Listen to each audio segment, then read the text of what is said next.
Hey, what the hell is going on with Usher, y'all? Somebody got to say this, man. This time we address Usher as a community, man. Now, Usher, corset, waist trainer, Raymond. I saw your recent antics at the Super Bowl. And let me just say this, man. You create more drama out here than a damn soap opera. Now, I'm not just another face in the crowd. I happen to be a concerned citizen, a vigilant observer of societal dynamics, and I got some words for you. Let's start with the obvious, though. That embrace you had with Alicia Keys during the Super Bowl? Usher. I'm all for spreading love, but that hug was so tight, I think you may have actually accidentally squeezed out a few of her hit signals. And let's not even get started on the psychological implications of such public displays of affection. But let's dig deeper. Could it be that Usher's actions are part of a larger conspiracy, y'all? I mean, think about it. It's like the red pill community got together with Usher and they working to prove Kevin Samuels right about hypergamy and the fragility in marriages, man, and commitments. Notice it's always a married woman that's caught in the crossfire. It's always a married man being criticized for how he reacts to how his wife behaved at one of those concerts. It's like they conducting a social experiment right before our eyes. And speaking of the marriage, let's address Swiss Beats' reaction to that hug, right? He claims he wasn't concerned, but come on, y'all. We buying that? Remember when Darius had an issue with Keke Palmer? When she practically showed her ass and he had a problem and they crucified him for having a problem? It's like they argue over how the husband feels. They ain't really concerned with how they carry themselves. I think he does care. I think he's just trying to sound unbothered, but I know this man is pissed. He just don't want the public ridicule. But let's talk about the hug itself now. It wasn't even a dance move. That wasn't choreography. You hugged her from behind like y'all was at the Grand Canyon making memories, man. You hugged her like a damn koala bear embraces a eucalyptus tree during a damn heat wave. You hugged her like she was about to take you for a ride on her Harley Davidson. Tight with no intentions of letting go. And that's facts. And while we at it, let's address the Super Bowl commentary, right? With the audacity to ask, was reaching for a first down a football move? Are they serious, man? How can reaching for a first down not be a football move? I mean, it's not a basketball move. It's not a baseball move. I mean, what's going on out here? But nobody asked, is that a dance move? Now, come on now. We know that's not a dance move. Wow. But Usher, consider this your wake-up call, man. We've been on you for a while. And when you've been trying to warn us, I caught you. Remember that song, After the Night? Boom, boom, boom. Don't leave your girl around me. True player for real. That's my nigga for real, right? Yeah. Situations, huh? Will arise. Listen, man, it's time you pause on all these hugs and shit you got going on. Chill with the theatrics and start treating women with respect and not like props out here, okay? But let's face it. The only thing you should be embracing at these concerts, man, is the music. But all jokes aside, though, I'm speaking up for all husbands out there, just to you ladies out here. I know y'all enjoy the entertainment. I know you guys are enthralled with these entertainers and things like that, but no man wants to marry a woman that's going to risk it all at a concert. He's giving you his life. He's giving you his protection, his utility, his fatherhood, his inheritance, and you're going to risk it all for a singer. Come on, y'all. We got to get to a point where we value relationships over the entertainment, man. We're so enthralled with these people who have no effect on our legacies. We're programmed. Even if it's at the husband's expense, even if Usher's using that for promotion, the idea that married women would act that way at concerts is deflating to any man that's considering marriage. I'm being honest with y'all. So just all jokes aside, ladies, consider that man, okay? Consider all he does for you. When you go to the concerts, enjoy the music, sing along, and if you're married, stay by your husband. Look him in his eyes. Y'all enjoy that moment. But that type of behavior makes men say, man, I ain't getting married. I ain't getting married. But we can't blame Usher, y'all. We can't blame Usher. It ain't his fault. But he is an asshole. You got to be real.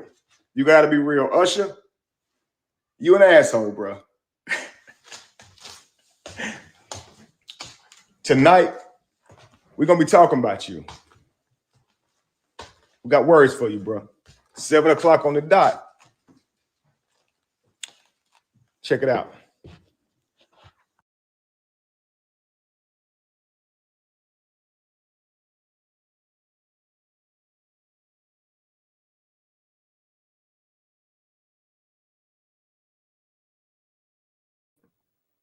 What's up, everybody? What's up? I had myself on mute.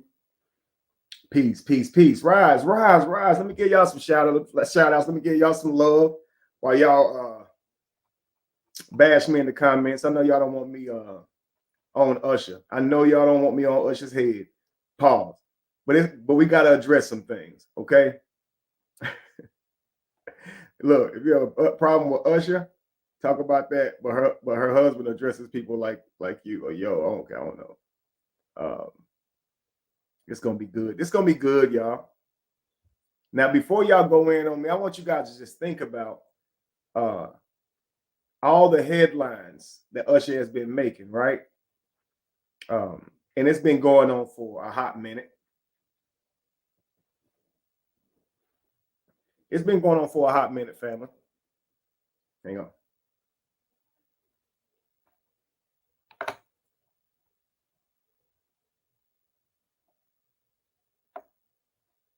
One second, family.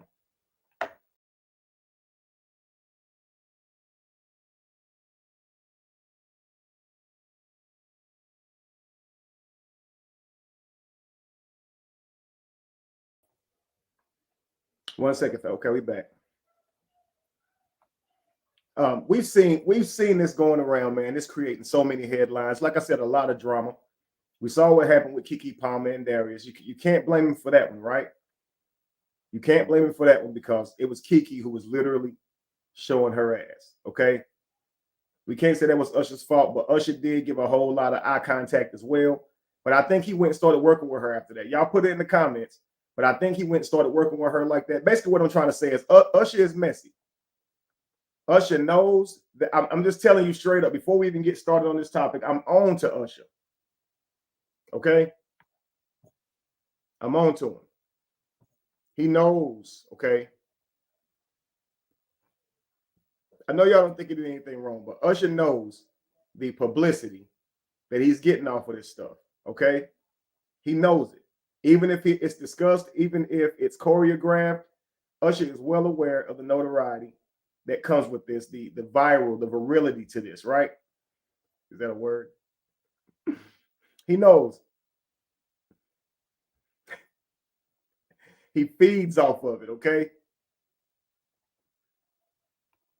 He doing too much. There we go. Exactly, he is. And you got to think about this. Alicia Keys is an amazing artist. We're not going to disagree with that. She's a giant. We're not going to disagree with that, okay? But listen, y'all. He chose a married woman just so he could do that. I knew something like, listen, man, I'm going to tell you something. If you go back a couple of my videos, I said Usher is going to do some shit like this at this concert. As soon as they said he was up, matter of fact, I was sitting here talking with my beautiful Rise tribe. We don't normally talk about the peasantries, right? The entertainment world. But I was like, how is it that Usher been online, right? Been online everywhere. Always got something going on. Always in the middle of something. When Keke Palmer and Usher fell out just recently, you heard he was mentioned in the argument a couple times. It's like we keeping him relevant, right? He's staying relevant, and he probably didn't like being on that side of it, but that's what he get. I said that too. That's what he get for sitting here messing around. Okay, real talk. Don't you have two wives? That has nothing to do with this. Nothing. Because I'm not out here. You know, listen. How does that have anything to do with it? I'm gonna ask you that because I can make it clear on why it has nothing to do with it. But I want to know where your head is, anonymous living. I want to know. They always try to allude to something. They always try to. They don't want me talking. They try to disqualify brother. Anyway, he's always in the middle of something. Not that we all agree with that. So I was like, the irony, right? He's on the Super Bowl. He's doing the Super Bowl this year. And I said, watch some shit happen. Now, see, they already know at the Super Bowl There are no front row seats, right? There ain't nobody fanned out. I don't care who they are. They can't just walk up there. They ain't gonna be that type of party, right? Everybody on the stage is performing.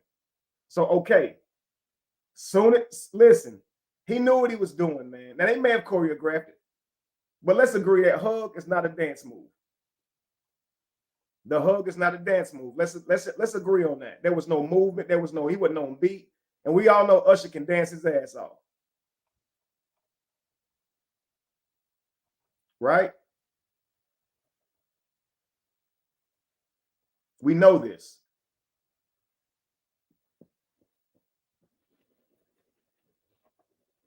We know this shit, right? We know this. Usher was on some. That was an embrace. You understand? Now he knows that it's going to create headlines. Now maybe he already discussed this with Swiss Beats, but if he didn't, Usher's an asshole. Let's just be real now. Let's be real. Usher is an asshole. Because I don't think Alicia Keys even knew that was going to happen. I think that was part of the dance move and shit.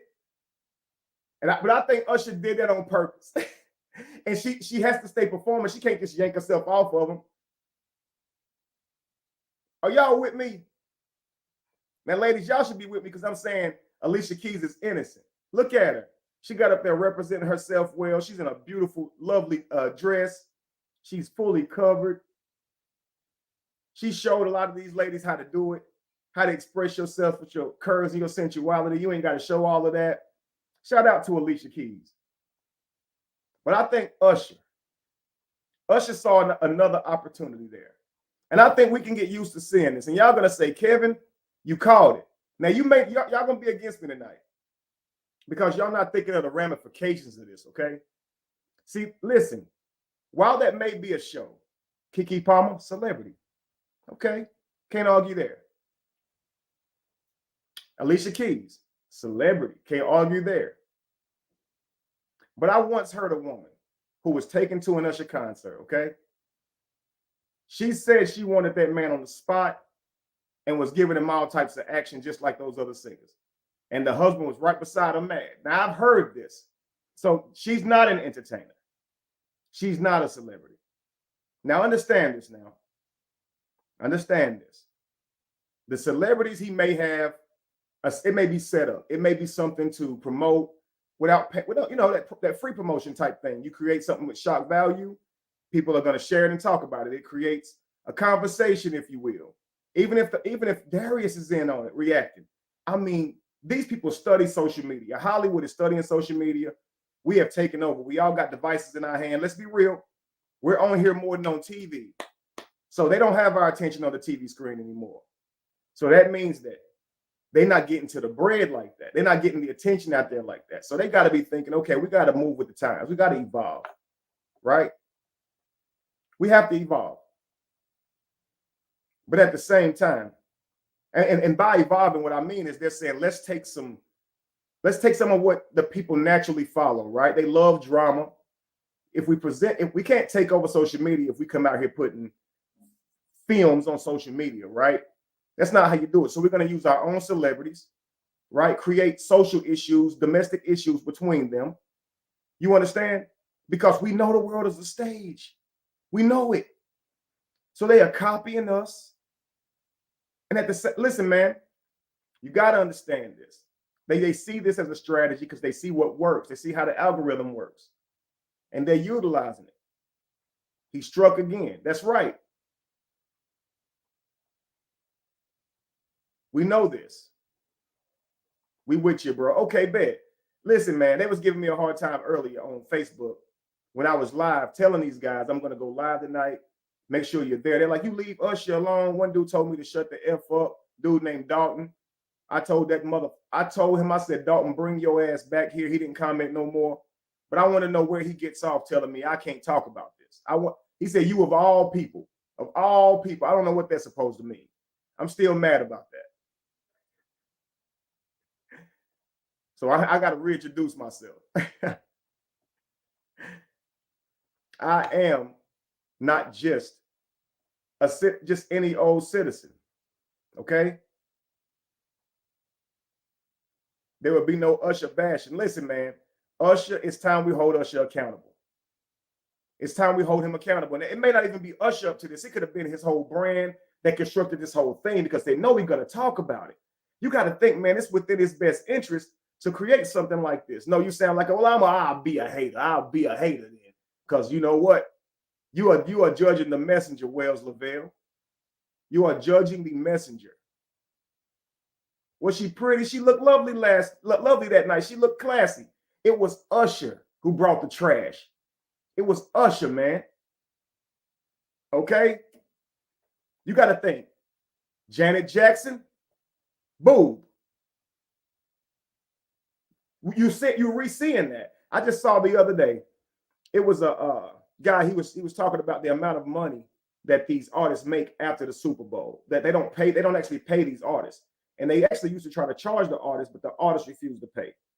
So they're actually doing, the NFL is a nonprofit. You guys know this, right? So they don't pay. But they were showing how much money these artists make after the Super Bowl. How much their album sold. It showed Rihanna's. It showed 50 Cent did a bunch of NFTs before the Super Bowl, ended up selling them and I think he made more than everybody. And Usher just had an album come out, Lil Wayne. He says next year he hopes to do a Super Bowl.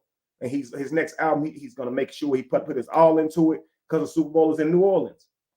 So he really wants to make that. He really wants to make that happen. So you got to think these guys are looking for an opportunity here. So even if it was agreed upon, even if it wasn't, you can see why there would be a motive for Usher to do this. Okay. No matter what, even if she pulls away, where is Dalton? Well, I want to know. Okay. But we don't even make Dalton popular because people are going to think negative people get popularized. No, we're not going to do that. We're going to make these type of people popular right here.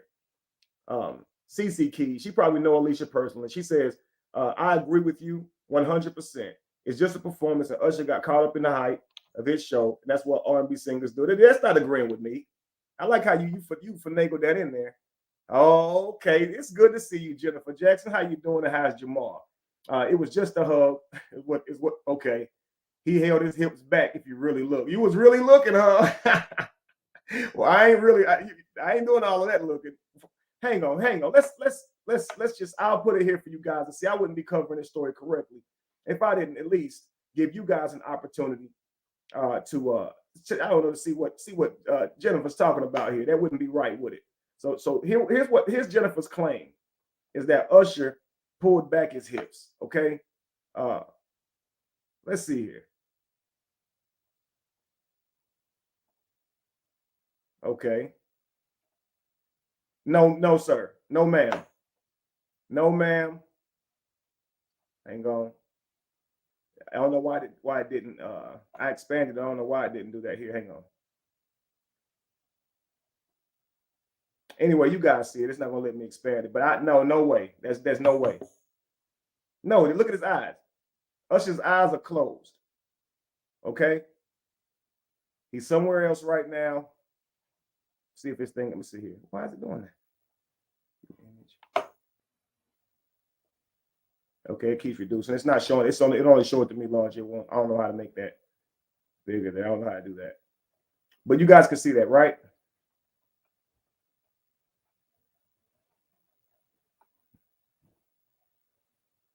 Usher did what he was supposed to do. He shares his platform with Black women. So the tributes to MJ, Prince. Oh, but see, Usher they didn't use wives as props. Okay, Cassandra. Okay. You understand? They know this is creating a buzz on social media. They know this. Okay, they know this. You know they're taking advantage of the World Wide Web, right, of social media. Come on now, they'd be crazy if they didn't. Look, she laughed. She knows she was trolling. She know he didn't pull back no hips. And look at her. She got the neck. Listen, now, Alicia, I'm trying to give you a break, but why is the head fell back? What is that, Alicia? Alicia, listen now. You're not my wife, Alicia. I ain't gonna hold you. So I can't say if Swiss Beats don't have a problem with it, nothing I can say. There's nothing I can say. And listen, let me shout out Swiss Beats too. Because even if he had a problem, I believe he still should have handled it exactly like he handled it. You don't make those type of issues public. You don't embarrass her. You don't embarrass yourself. You know what I'm saying? Because all it's going to do is create something. So, had that conversation behind closed doors. All right. Because ain't no way, boy. I'm just flying. I ain't trying to stir nothing up. Look at this. Now, if they were husband and wife, let's just imagine this. Let's paint this picture now. Instead of Swiss Beats, Alicia Keys marries Usher, okay? She made him want to leave the one he was with. And start a new relationship with her, okay? It wasn't Swiss Beats, okay? It was Usher, all right? He danced out his shoes. He come up to her, and he spit game. He with Alicia Keys. They've been together for years, and they decide to do a husband and wife show like Beyonce and Jay-Z. How would this hug be any different, family? How would this hug be any different if they were married? That's all I'm asking.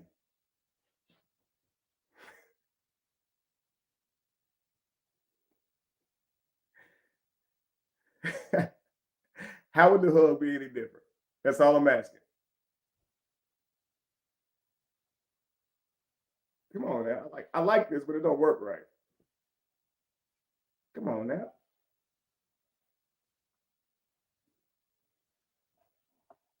He held his hips back. No, he didn't. I'm gonna see what y'all saying. How would the hug be any different if they were married right now doing a couples performance like Jay-Z and Beyonce would do? What would be different, guys? Okay. Where my real analysts at? What's up, Overbook? Welcome in. Where my real analysts? Tell me now, what would be different here? I know how it works in the dance community when it comes to creating chemistry while performing on the stage. There's no extra intent by it. I believe they also try to do this as artists perform. You know what? You make a good point. You know what? I should stop looking for problems. Because that's a good point. I can imagine being the dancer. I can imagine being Usher. You're gonna pause but feel it, right? You want the audience to feel your dance, right?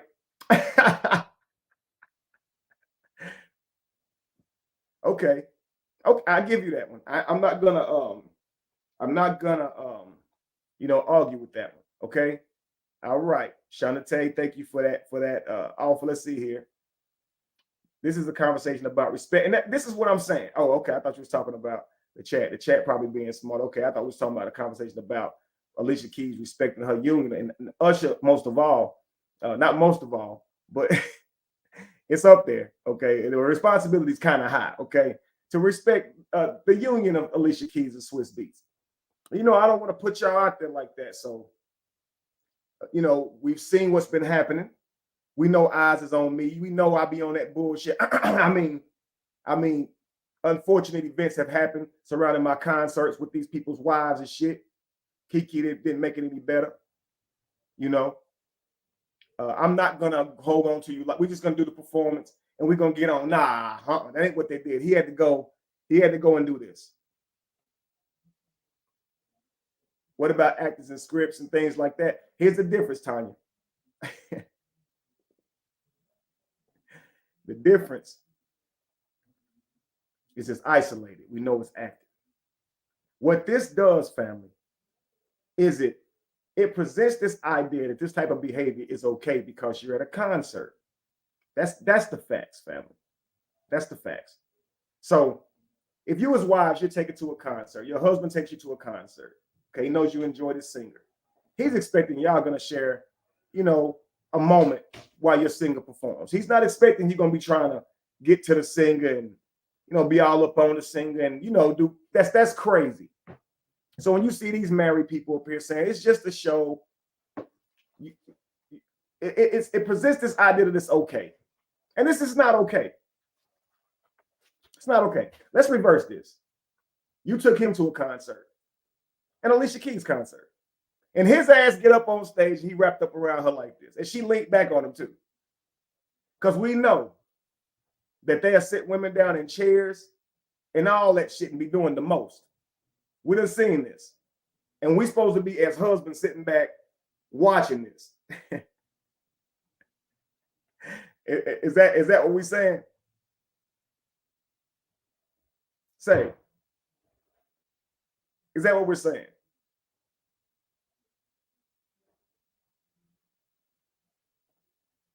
You can't imagine. What you mean? You don't like being judged about your poly relationship? That is not what we're talking about. We're talking about Usher. It's time we hold Usher accountable. Okay? Usher needs to be held accountable by the community, family. By the community.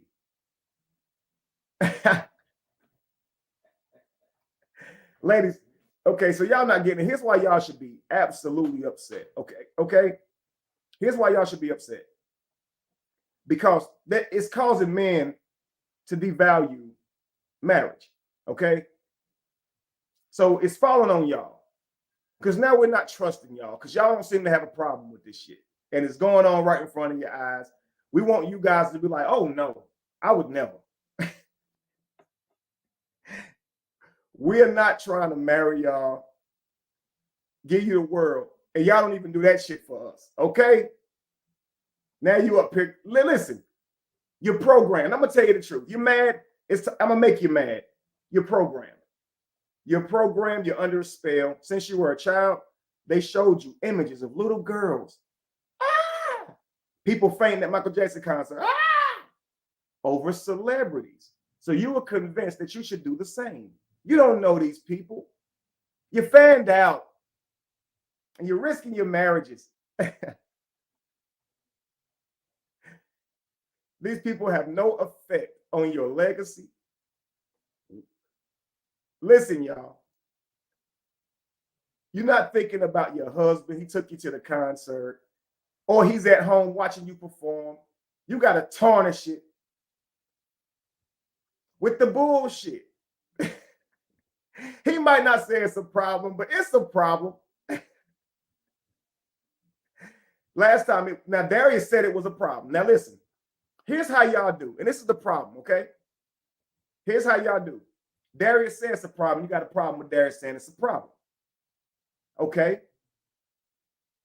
Swiss Beats say it's not a problem. And when somebody speak on it, you say, well, he said it wasn't a problem, so why are you talking about it? Now watch this.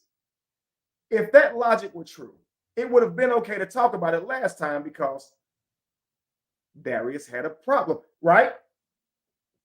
Right? I mean, come on now. And shortly after that, Sierra was out there dressed a certain way, but she was with Russell, so we can't even be mad about that. And I didn't make a video about that, guys, so I'm not clout chasing. Usher knew I was going to make this video. See, basically, he's clout chasing off me. He's clout chasing off every one of us. Not just me. And this is why y'all shouldn't say anything about this. If you got a phone in your hand and you like that video, you put it in the algorithm. If you commented, even more. And if you made a video about it, shared it, you are promoting Usher. You are promoting him. He is clout chasing off of y'all. He know you're going to talk about it. He know what he's doing. And y'all going to say, hey, it's just it's just a performance aimed to get you to share it and talk about it.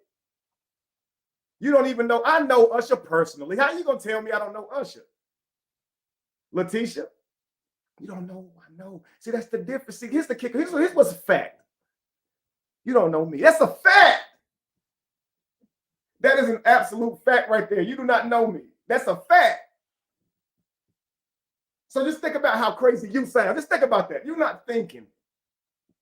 It's here, y'all. You got to call him. Now, that's just disrespectful. See? Just because he's disrespectful. Now, Usher, look.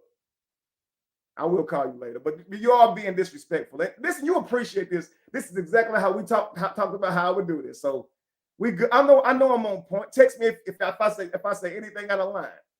And if I can show it to the people, let me know. All right. Usher's busy right now. You know, at 7 o'clock on the dot, he was in his drop top cruising the streets. Now, he's already met up with the pretty little thing that was waiting for him now. He pulled up. He was anticipating. You know the damn story. Let the man enjoy his evening. That's how Martin was looking when he bought in. Listen, y'all, we got to keep it 100, okay?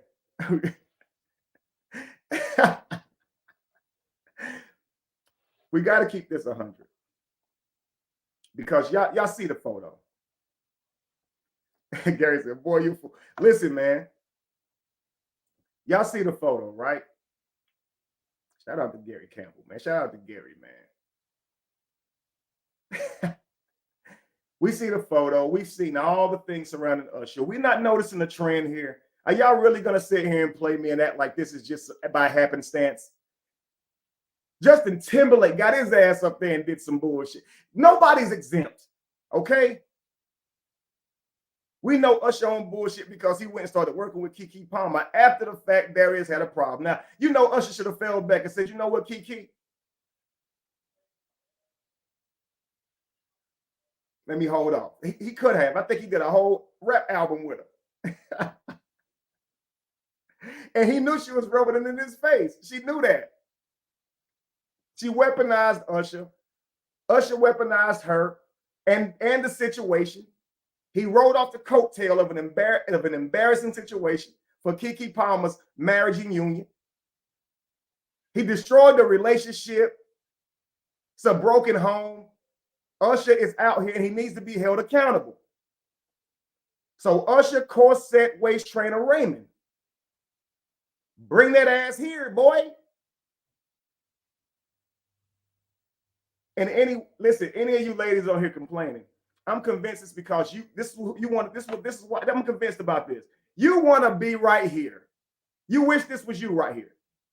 But Usher is 5'5". Now, Usher, you told me not to say that. Hang on, let me check my text messages.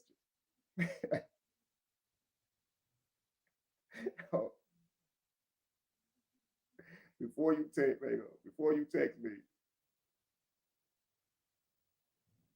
it slipped out. Pause. That one slipped up. Okay, cool. But Usher 5'5". Give or take, and I mostly take. Okay, you guys would if Usher, and he's talented. I ain't taking away from Usher. I'm 6 feet, so before you even start with the bullshit, give or take. If you want to be specific, I'm 5'11" and 3/4, and you're gonna say don't add a 3/4. I bet you Usher gonna add whatever he gonna add. I know he gonna listen. You can see she's taller even when she's leaned back right here. Now, when you ask you guys what you want in a man, none of y'all name Usher's criteria. Y'all do not say 5'4". He can moonwalk, make sure he can dance. You don't say none of that. He doesn't fit the description. He's not a high value man. Now I'm just like,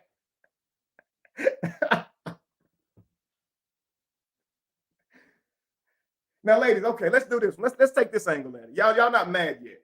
You're not angry because he's weaponizing all these relationships, okay? All right. You're not angry at that. You're not angry that he's weaponizing us and he's clout chasing off us, knowing we're going to share it and talk about it. And he's loving this shit. He is messy. I know him personally, okay? He was at Chris Brown's house the other day. He started that shit.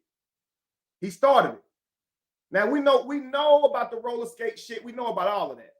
He take all these deals and shit right up under Chris' nose, all for some old shit. Chris started that skate shit. He is messy, okay? I told him don't go to that damn party. I told him, man, you've been taking this man's damn opportunities and shit.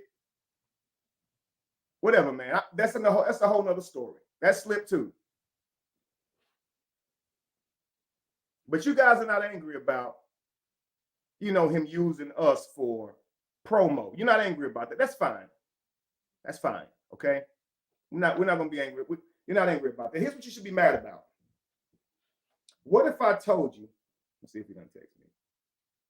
You know what? Nah, bump that. What if I told you that the red pill community is working with Usher? They are. See, they know that they can prove that women are hypergamous. they can prove to all these brothers out here through how. Now listen, you got to understand this now, how this whole conspiracy shit works. Okay, they're infiltrating through Usher, via Usher. Okay, now it's not that I disagree with the logic, but I do think this type of stuff kind of ain't right. But listen, allegedly, okay, allegedly, they're working together. They're in cahoots to prove hypergamy, and you guys are falling right into the trap.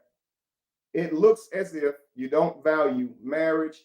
It looks as if you value entertainers more than that of your husband.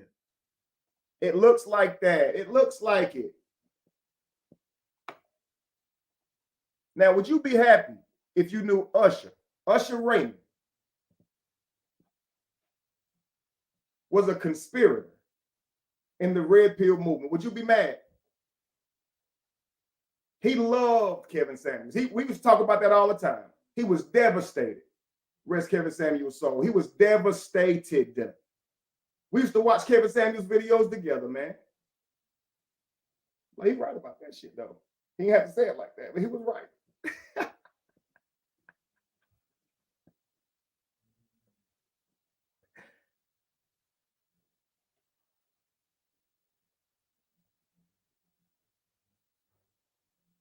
Kevin Samuels was having church, and he was right there to be an usher.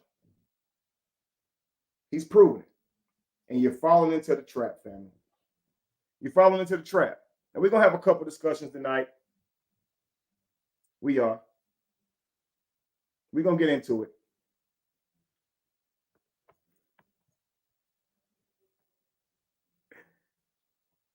They ain't mad yet. They see, they will not get mad at Usher because he can sing and dance and shit.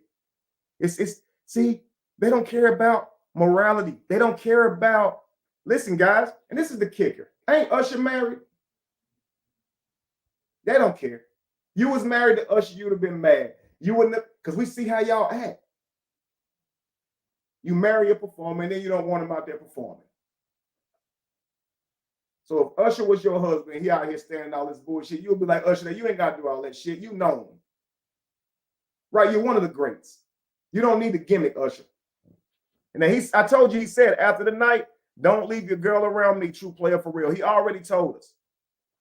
Usher ain't married no more. And I know why. I know why, Redder. Shout out to Redder. I know exactly why. So we got to discuss the Usher effect. We have to discuss the Usher effect. It's been happening far too often. It's always something behind his performances. You can guarantee somebody's wife is about to do some inappropriate shit. It's about to be something that happens. About to be. We know this.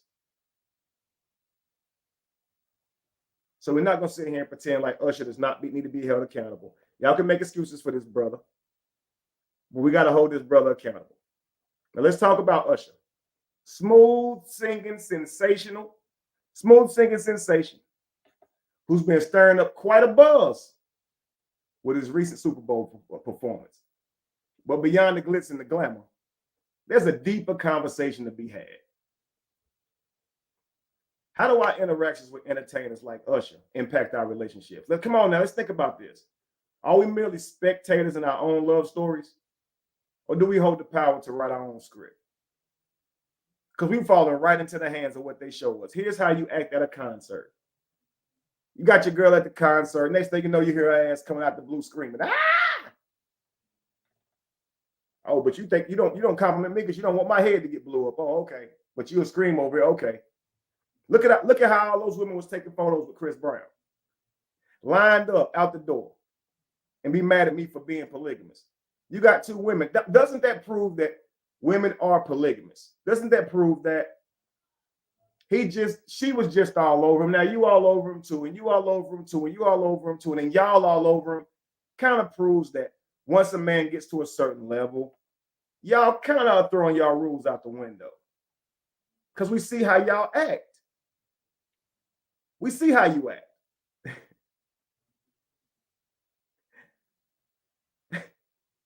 All right, so anyway, guys, let's dive into some interactive discussions. All right, I want to hear more from y'all.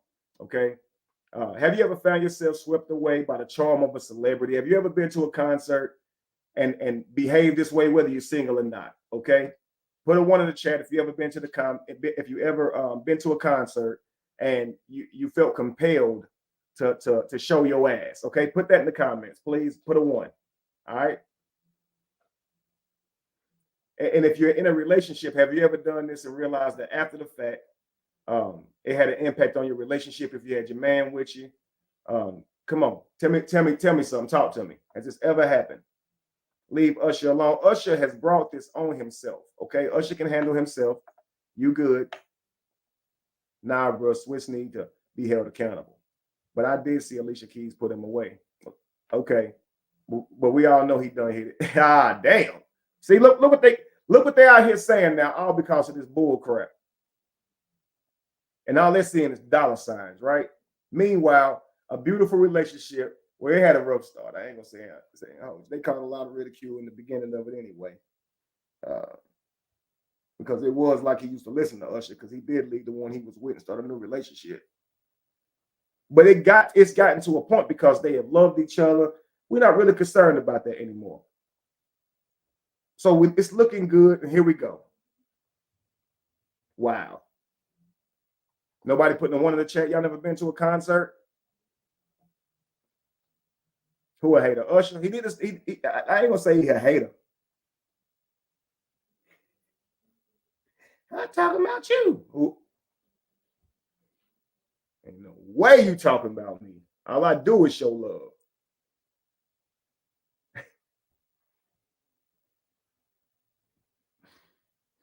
Listen, God, you gotta admit this. It is fascinating how I can sometimes blur the lines between fantasy and reality.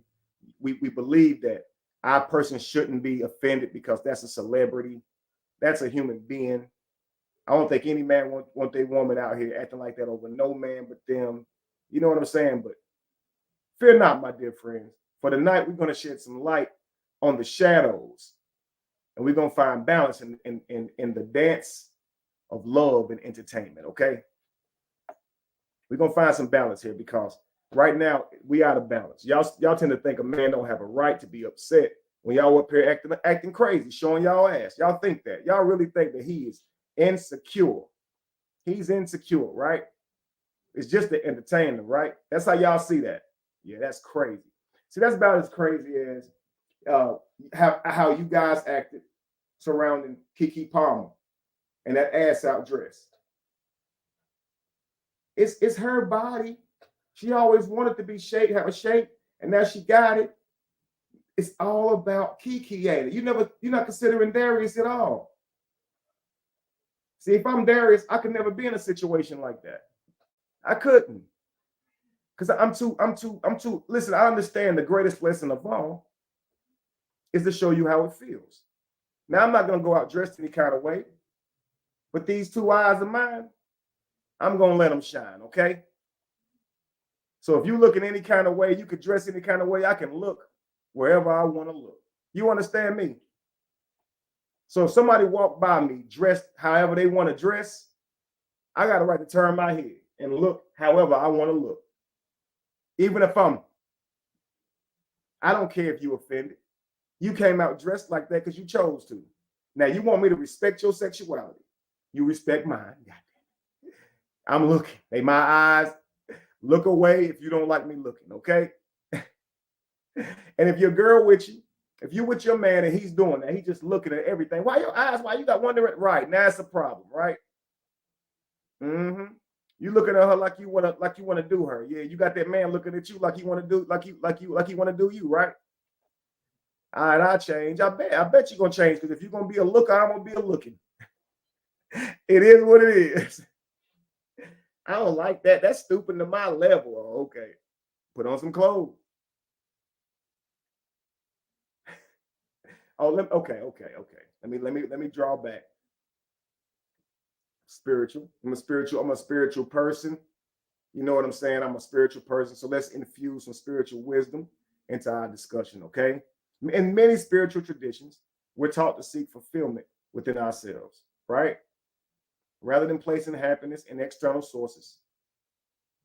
How does this apply to our relationship with entertainers? Come on now, think about this. Are we projecting our desires onto these idols, seeking fulfillment where it cannot truly be found? But I digress. You know what I'm saying? But I digress. Let me come down from the mountaintop. Let me shout the 10 Commandments. I ain't trying to preach to you. Because y'all want to worship the beef. Y'all want to worship the beef, the golden beef that's presented in front of us. There's always something to argue about. It's always problems, drama. We worship the bull. We're worshiping the bull, the bullshit. Moses mad, he done broke the 10 Commandments because that ain't what y'all supposed to be doing. But we like the beef. We like the bullshit, right?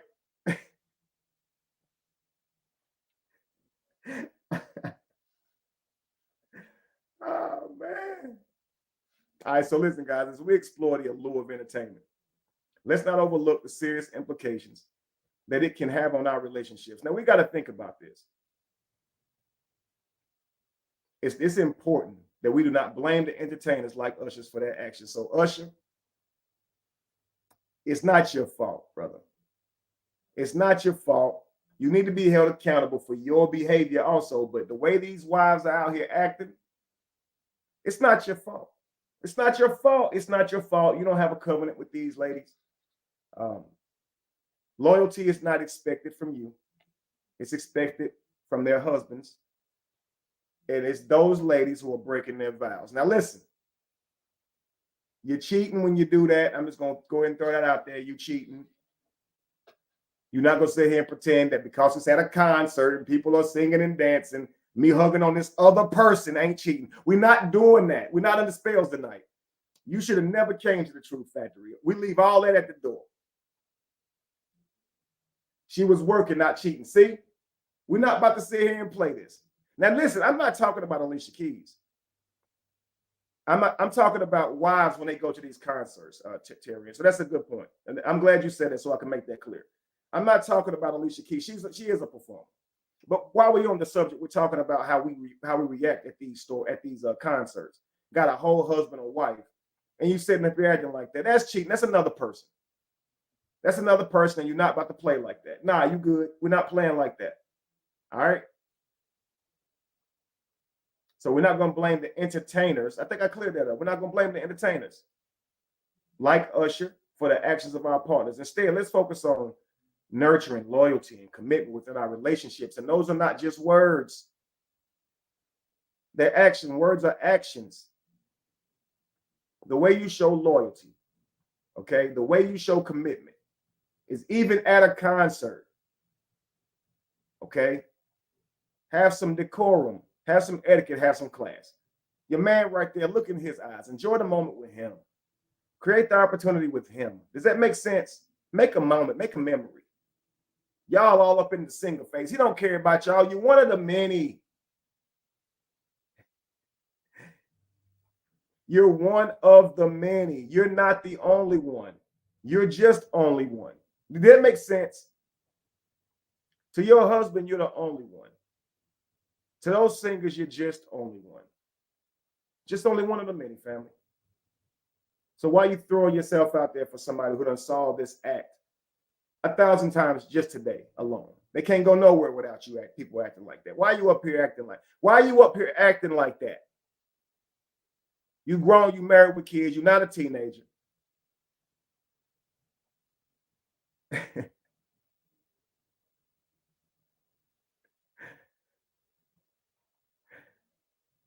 We're trying to figure this out. We're trying to decipher through this, Gwen. All right. But men, let me say this to you guys. It's crucial that we maintain a strong sense of what we call man frame. Okay. We have a responsibility to uphold honor and sacredness in our covenants with our spouses. So while we may be upset and angry when things like this happen, if your wife were to react like this, it's not a social media issue because that would embarrass your union. And that's our first responsibility It's to honor that union, man. So if you have a problem, I feel like we should discuss this behind closed doors with our wives, just in all seriousness. So that's why I say shout out to Swiss Beats. That's why I says you're hilarious. Listen, that's why I say shout out to Swiss Beats for saying he's okay with that. For saying let's draw attention to her dress. That dress nearly covered the stadium, right? It covered the whole, and you know what he meant, right? So we can appreciate that. But at the same time, I just want men to understand it. You know, there's a certain amount of responsibility. I think Swiss Beats gave a good example of that. And I said the last time, I don't think Darius should have spoken to Keke Palmer publicly. You know what I mean? So that's publicly embarrassing. So rather than publicly embarrass ourselves or our families, let's approach any challenges with grace and integrity, right? Because I think that shows how much we can protect our families, even when we're upset with them, right? If you're upset with your wife and you go out, you ain't just go let somebody start something with her because she's been running her mouth, right? And acting crazy. Nah. What was you saying to me earlier? Nah. Fight your own battle. Get her, bro. Nah, that ain't how that happened. She angry at you. She still got to cook. A lot of y'all don't want to do that no more. Hopefully, we learning that that's a duty that we should be proud of. But she still needs to nurture you. She still needs to speak life into you. Don't stop because you mad. You still his wife. And these duties you swore to uphold. He swore to protect and provide. You swore to nurture, uplift, support. Hey, working together is love, regardless of your emotions at that time. Anger, regret, resentment, and indifference, whatever you think you're feeling. If you're married and you're in the same home, you got to work together, man. That's the only way to move forward. Imagine you're in a race with somebody else's family. You and your wife, other people, another person, his wife, and the line goes down. Everybody's married. You're in a race, a three-legged race. You understand how working together is love, right? Because if we're not moving in accordance, we're going to lose. And you got to see other couples take off and leave you. So whether they mad at each other or not, whether they mad at the other one for not moving fast enough, moving too slow, moving too fast, tripping up and making them fall, whether you're upset or not, you got to work. You got to work together. You got to put it to the side and you got to work together, right? But maybe I'm talking over somebody's head because you're going to lose the race, right? All this arguing, all this debating, all this contention, you're going to get nowhere. For days, you sitting here trying to figure it out, and they sitting here just putting one leg in front of the other. Because the focus is on working together. Let's not get lost in our emotions, right? Let's remain great. Let's remain graceful, have integrity, all those things that involve having a man frame. All right, let's not be emotional when it comes to our relationships, man. You didn't see not one nipple or skin from Alicia Keys. She was dressed classy. It was in front of him. Let's see here. She didn't know that he would wrap his arms around her waist. That's what I said. So I'm not blaming Alicia. Did you see the video? Yeah, I did. Of your boo back in there. Let me see. As her husband said. That song is, listen, I ain't mad at that. I'm with you on that. I agree with that earlier. I said, I think that's why I'm holding Usher accountable. You got to stop. You got to cut this shit out, Usher. All right. So listen, my beloved souls, before we wrap up, I am going to give an opportunity for you guys to come up here and offer your difference of opinions and things like that. But I just want to say, before we wrap up the discussion, my side of it, I invite you guys to take a moment of reflection. How can we find harmony between our love and entertainment and our commitment to meaningful relationships?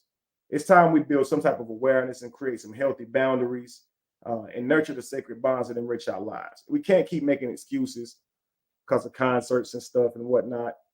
So anyway, let's get to it, man. I'm going to drop the link. Give you guys a moment. If nobody comes up in the next 5, we up out of here, man. I wanted to talk on this topic. I wanted to get you guys to talking about this topic, get some insight on this topic. But if you guys got all you need, you don't have anything else to say or offer, or I'll put something else in the comments. Hang on, that was my title. Hang on, let me see here.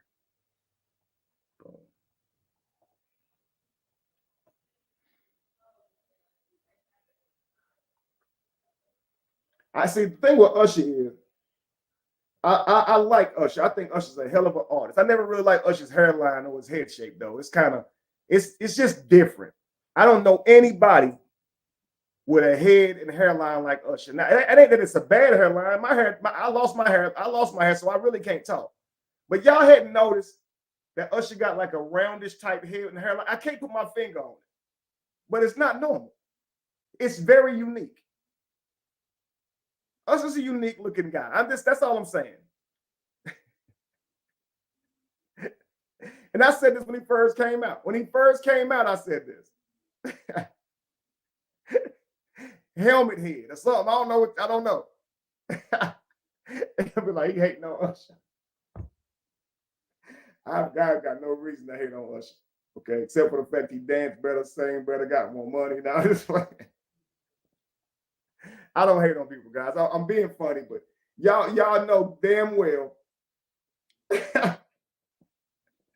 Y'all know damn well it's something to Usher head. Now look. Pause. His face and stuff is normal. It's not a competition, Blue Butterfly, but I am going to post that there.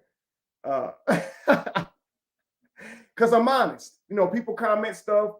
I kind of share everything. You know what I'm saying? So I want to put that there just for the sake of putting it there because you commented that. And I've been posting other people's comments too. So don't try to say he tried to put that because that's crazy.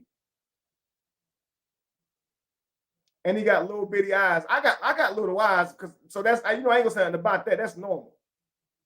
But it's something about this area in here. Kind of, it's like it's I can't quite put my finger on it. I can't actually. Maybe it was a cesarean because it don't look like he got pushed through the birth canal with his head. It looked like he probably was facing up, feet down or something, and they just went on ahead and took him out like that because his head looked like it's never been affected. It looked like it's never had to go through the. Listen, Usher has a great jewelry selection. Usher got a nice style. I'm not hating on Usher. This is something that Usher can't do anything about. I'm just saying I haven't seen. Normally we have features that you can see came from certain tribes back in the day. I haven't even seen a tribe that had a head like Usher. So I don't know his people either. I'm gonna look up some. Do he have siblings?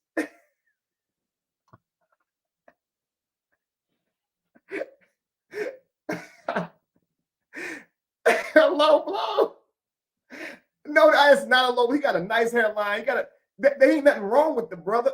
He's just unique looking. I'm just saying that's a feature that I haven't seen. Do y'all know his mom and daddy? Who got that head? That's all I'm saying. It's got to come from the family line somewhere or somebody's because I've never seen that head before. I've never seen it. And it's not, it could be nicer than all of our heads. It's not an ugly head.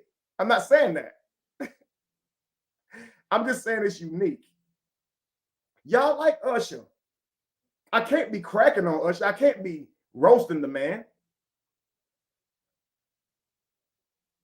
I can't be roasting him. That cannot be what I'm doing. Because I'm saying that his head could be the head that you should aspire to have. He could have if they did you know, they did the perfect face and things like that, and it came up with Caucasian features. You remember the time they did that, right? Okay, if they did like the same type of thing, what is the perfect head shape? If it's Usher, I'm not mad. But if you woke up with Usher's head, and you can have the same face and everything, you not gonna. Are you happy? Are you happy? That's a good question. No. Ladies, for all of y'all in here, y'all wear a lot of wigs and stuff. Y'all dress up. Y'all be hooking up. Y'all be fixing yourself up. Y'all do different styles and stuff, lace fronts and things of that nature. If you woke up with Usher head, would your hair still look the same? If you was to do like some type of different style, how would it look?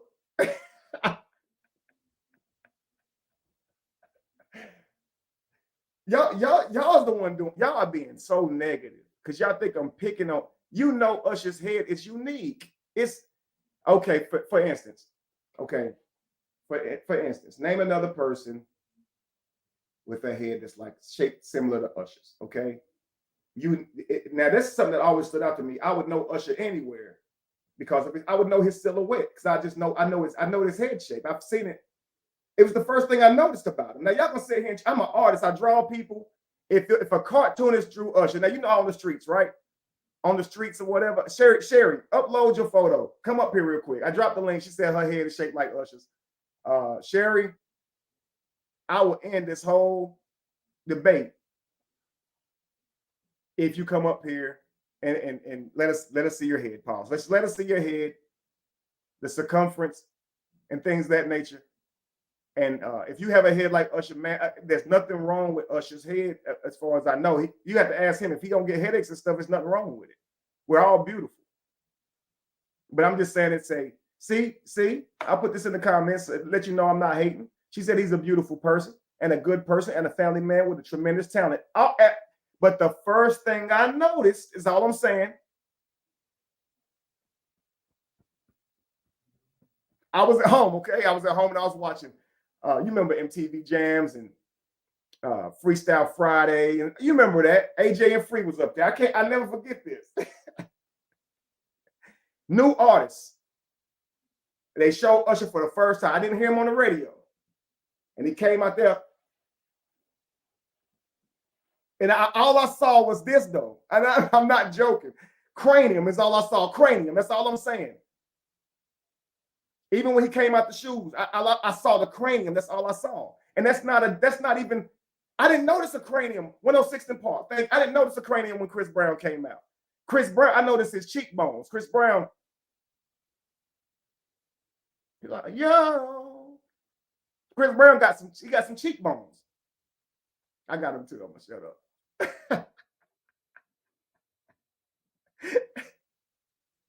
When Usher was out there dancing, I swear to God, it was just like,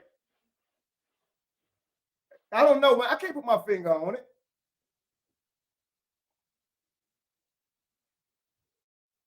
It don't have nothing to do with nothing. His head has nothing to do with nothing. You guys are making so much of it. I've sat here trying to explain myself. That's all. But I'm not making a big deal. You guys are. So I'm just trying to explain it's not a thing. It's just unique, and we all have unique features. And y'all, the problem is y'all won't agree. Maybe it's just me, but I think his head shape is unique. I bet if I put a silhouette up, y'all know who it was. Anyway, we got Gwendolyn up here. Gwendolyn always puts some things that make us think. Hopefully, she's not coming up here to tell me to get off Usher's head. Pause. Okay, but these were jokes, Gwendolyn. Before you come up, all right. No, I'm joking. Let's welcome in Gwen. Would you like your camera to stay on, Gwen? Shake your head. Yes, that's fine. Gwen, can you hear me?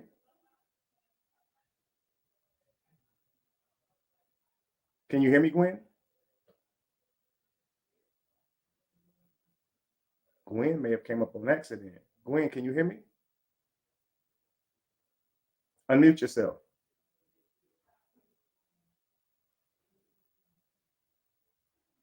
Can you unmute yourself?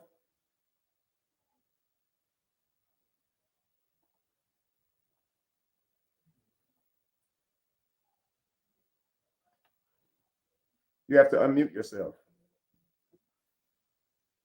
I still can't hear you.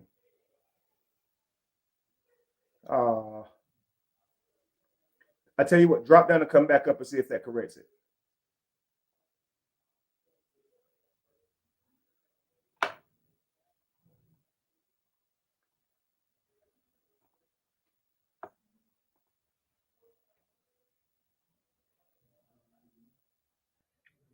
Usher had one of the greatest performance, Terry. And now listen, this is separate from that. And this is why we can't let our talent supersede our behavior.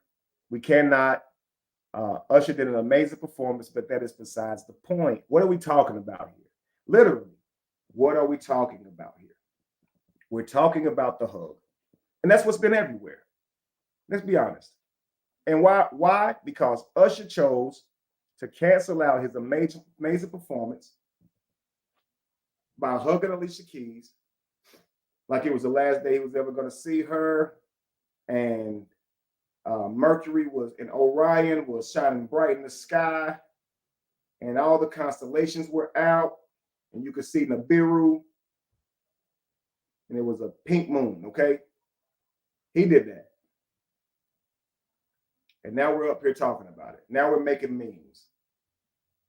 And it overshadows his performance. Unfortunately, Michael would have never.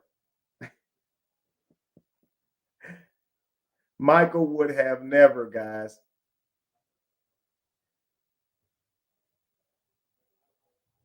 Wow.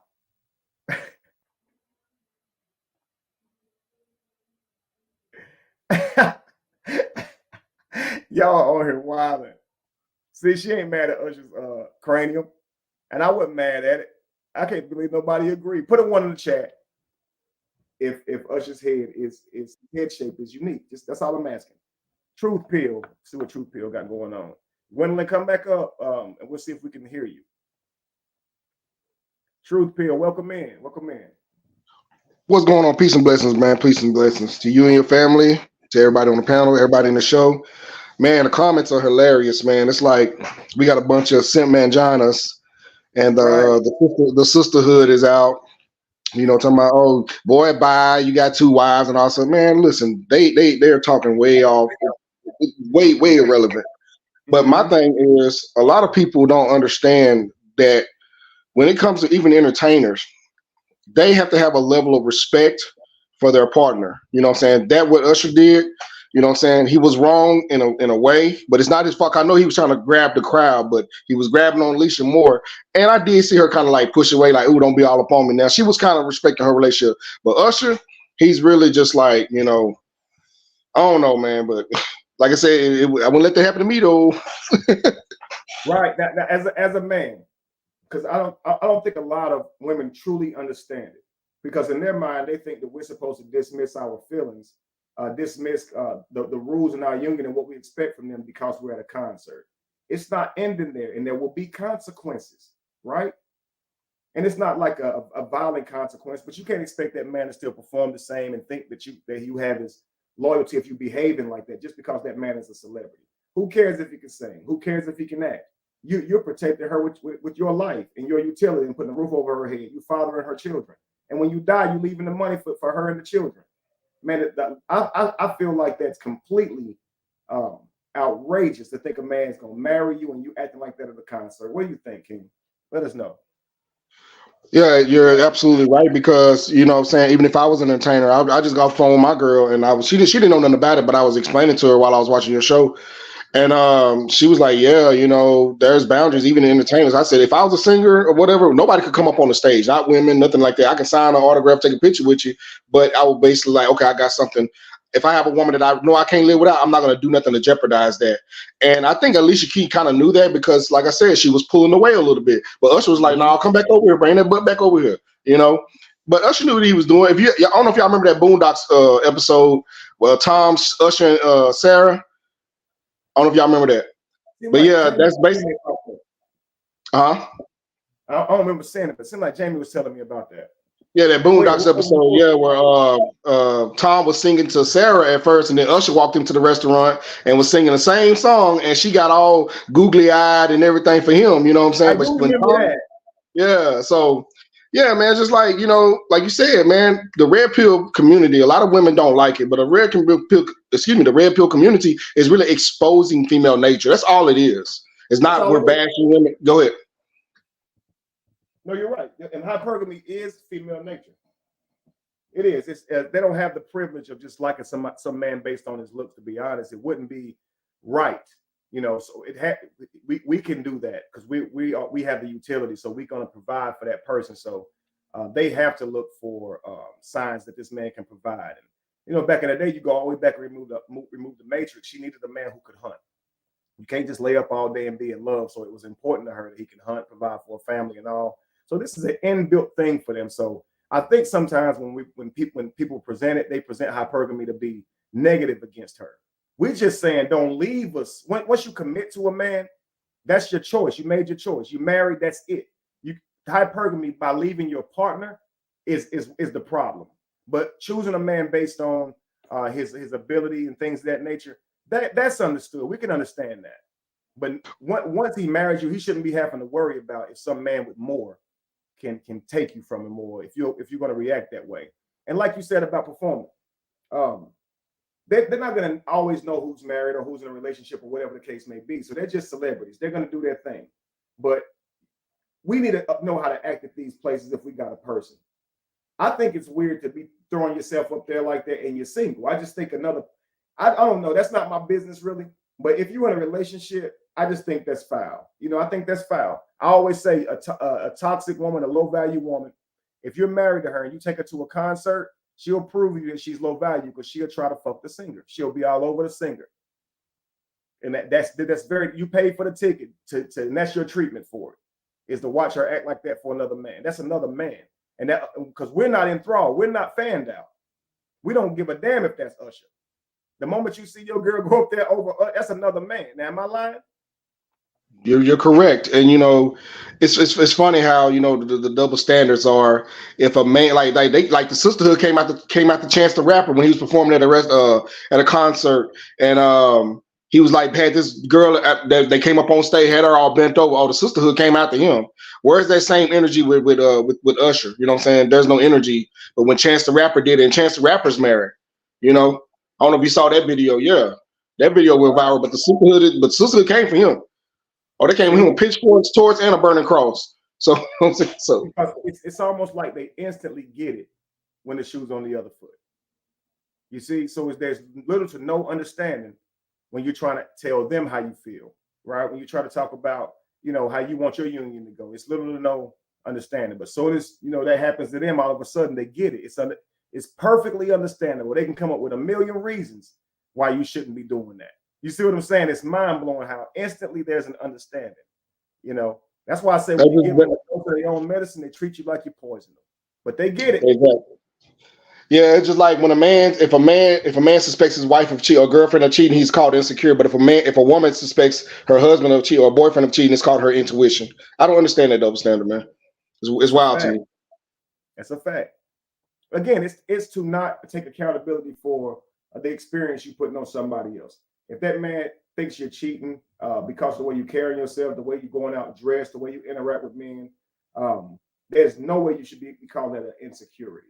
You see what I'm saying? So in order to invalidate, in order to avoid, they simply blame you for those emotions and pretend that they haven't given you any reason to feel that way.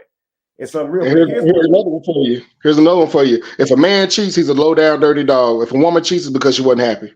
That's another one for you. It's true. It's true. And this is why I say in most cases, and it's still his fault. Right. You're still right. You're absolutely right. But see, I say this whenever I counsel men is be in control of your own destiny. You can't control people at all. You can't. That's the toughest thing in the world sometimes, is a relationship. When you discover that she doesn't carry herself in a way that what you want, because you're not going to be able to set rules. Like if she dressed this way when you met her, she probably is going to feel confined or like you're holding her back if you ask her to pull back. So you should never date that kind of type of woman that want to dress that way. Find a woman who dresses how you would like for her to dress, and she likes that too. So you're really trying to find somebody who falls within what you're looking for, so you don't have to try and change it. But the moment a man is sitting here trying to argue about stuff like that and she act like she don't get it, don't have that conversation, man. That means that she's not the one for you. And to me, that's what she's saying. She's saying, I'm not the one for you. If you got to argue over nuanced things like that, she's not the one for you. So man frame is walking away from her, even if you're attracted, even if you care about her, because she presents to you a problem that she's offering you very little understanding for. I think a part of our problem is that we try and make shit make sense too often, Exactly. With that being said, it's like women, when it comes to men, we're not allowed to have boundary standards or nothing like that, but they can though, and they confuse our boundaries and standards with insecurities, and they love throwing that insecure word around. They really don't even know what that means. An insecurity is basically something you have something internally wrong with you or you don't like about yourself. That's what an insecurity. But don't we deserve to feel secure with the person we're supposed to be with? A woman feel like it's just all about them. That's the problem. Women think that the relationship is all about them, that they should feel secure. Men shouldn't have to feel secure. We should already just come secure with them. No, if I'm with you, I want to feel secure as well. I can physically protect myself. I can physically provide for myself. But if I'm with you, it's my job to make you feel secure with me, just as you supposed to make me feel safe too. That's what we call peace. Everybody think that when a man say we want peace, no, we talking about a peace of mind. I want to be able to go to work and leave out the front door and not worry about Tyrone coming in the back door. I want that type of peace of mind. So peace Right. goes beyond we just want peace and quiet. No, we want a peace of mind. And that's basically a woman making us feel safe with them, that we're not going to get humiliated, because men, we do care about our status and we do care about our reputation.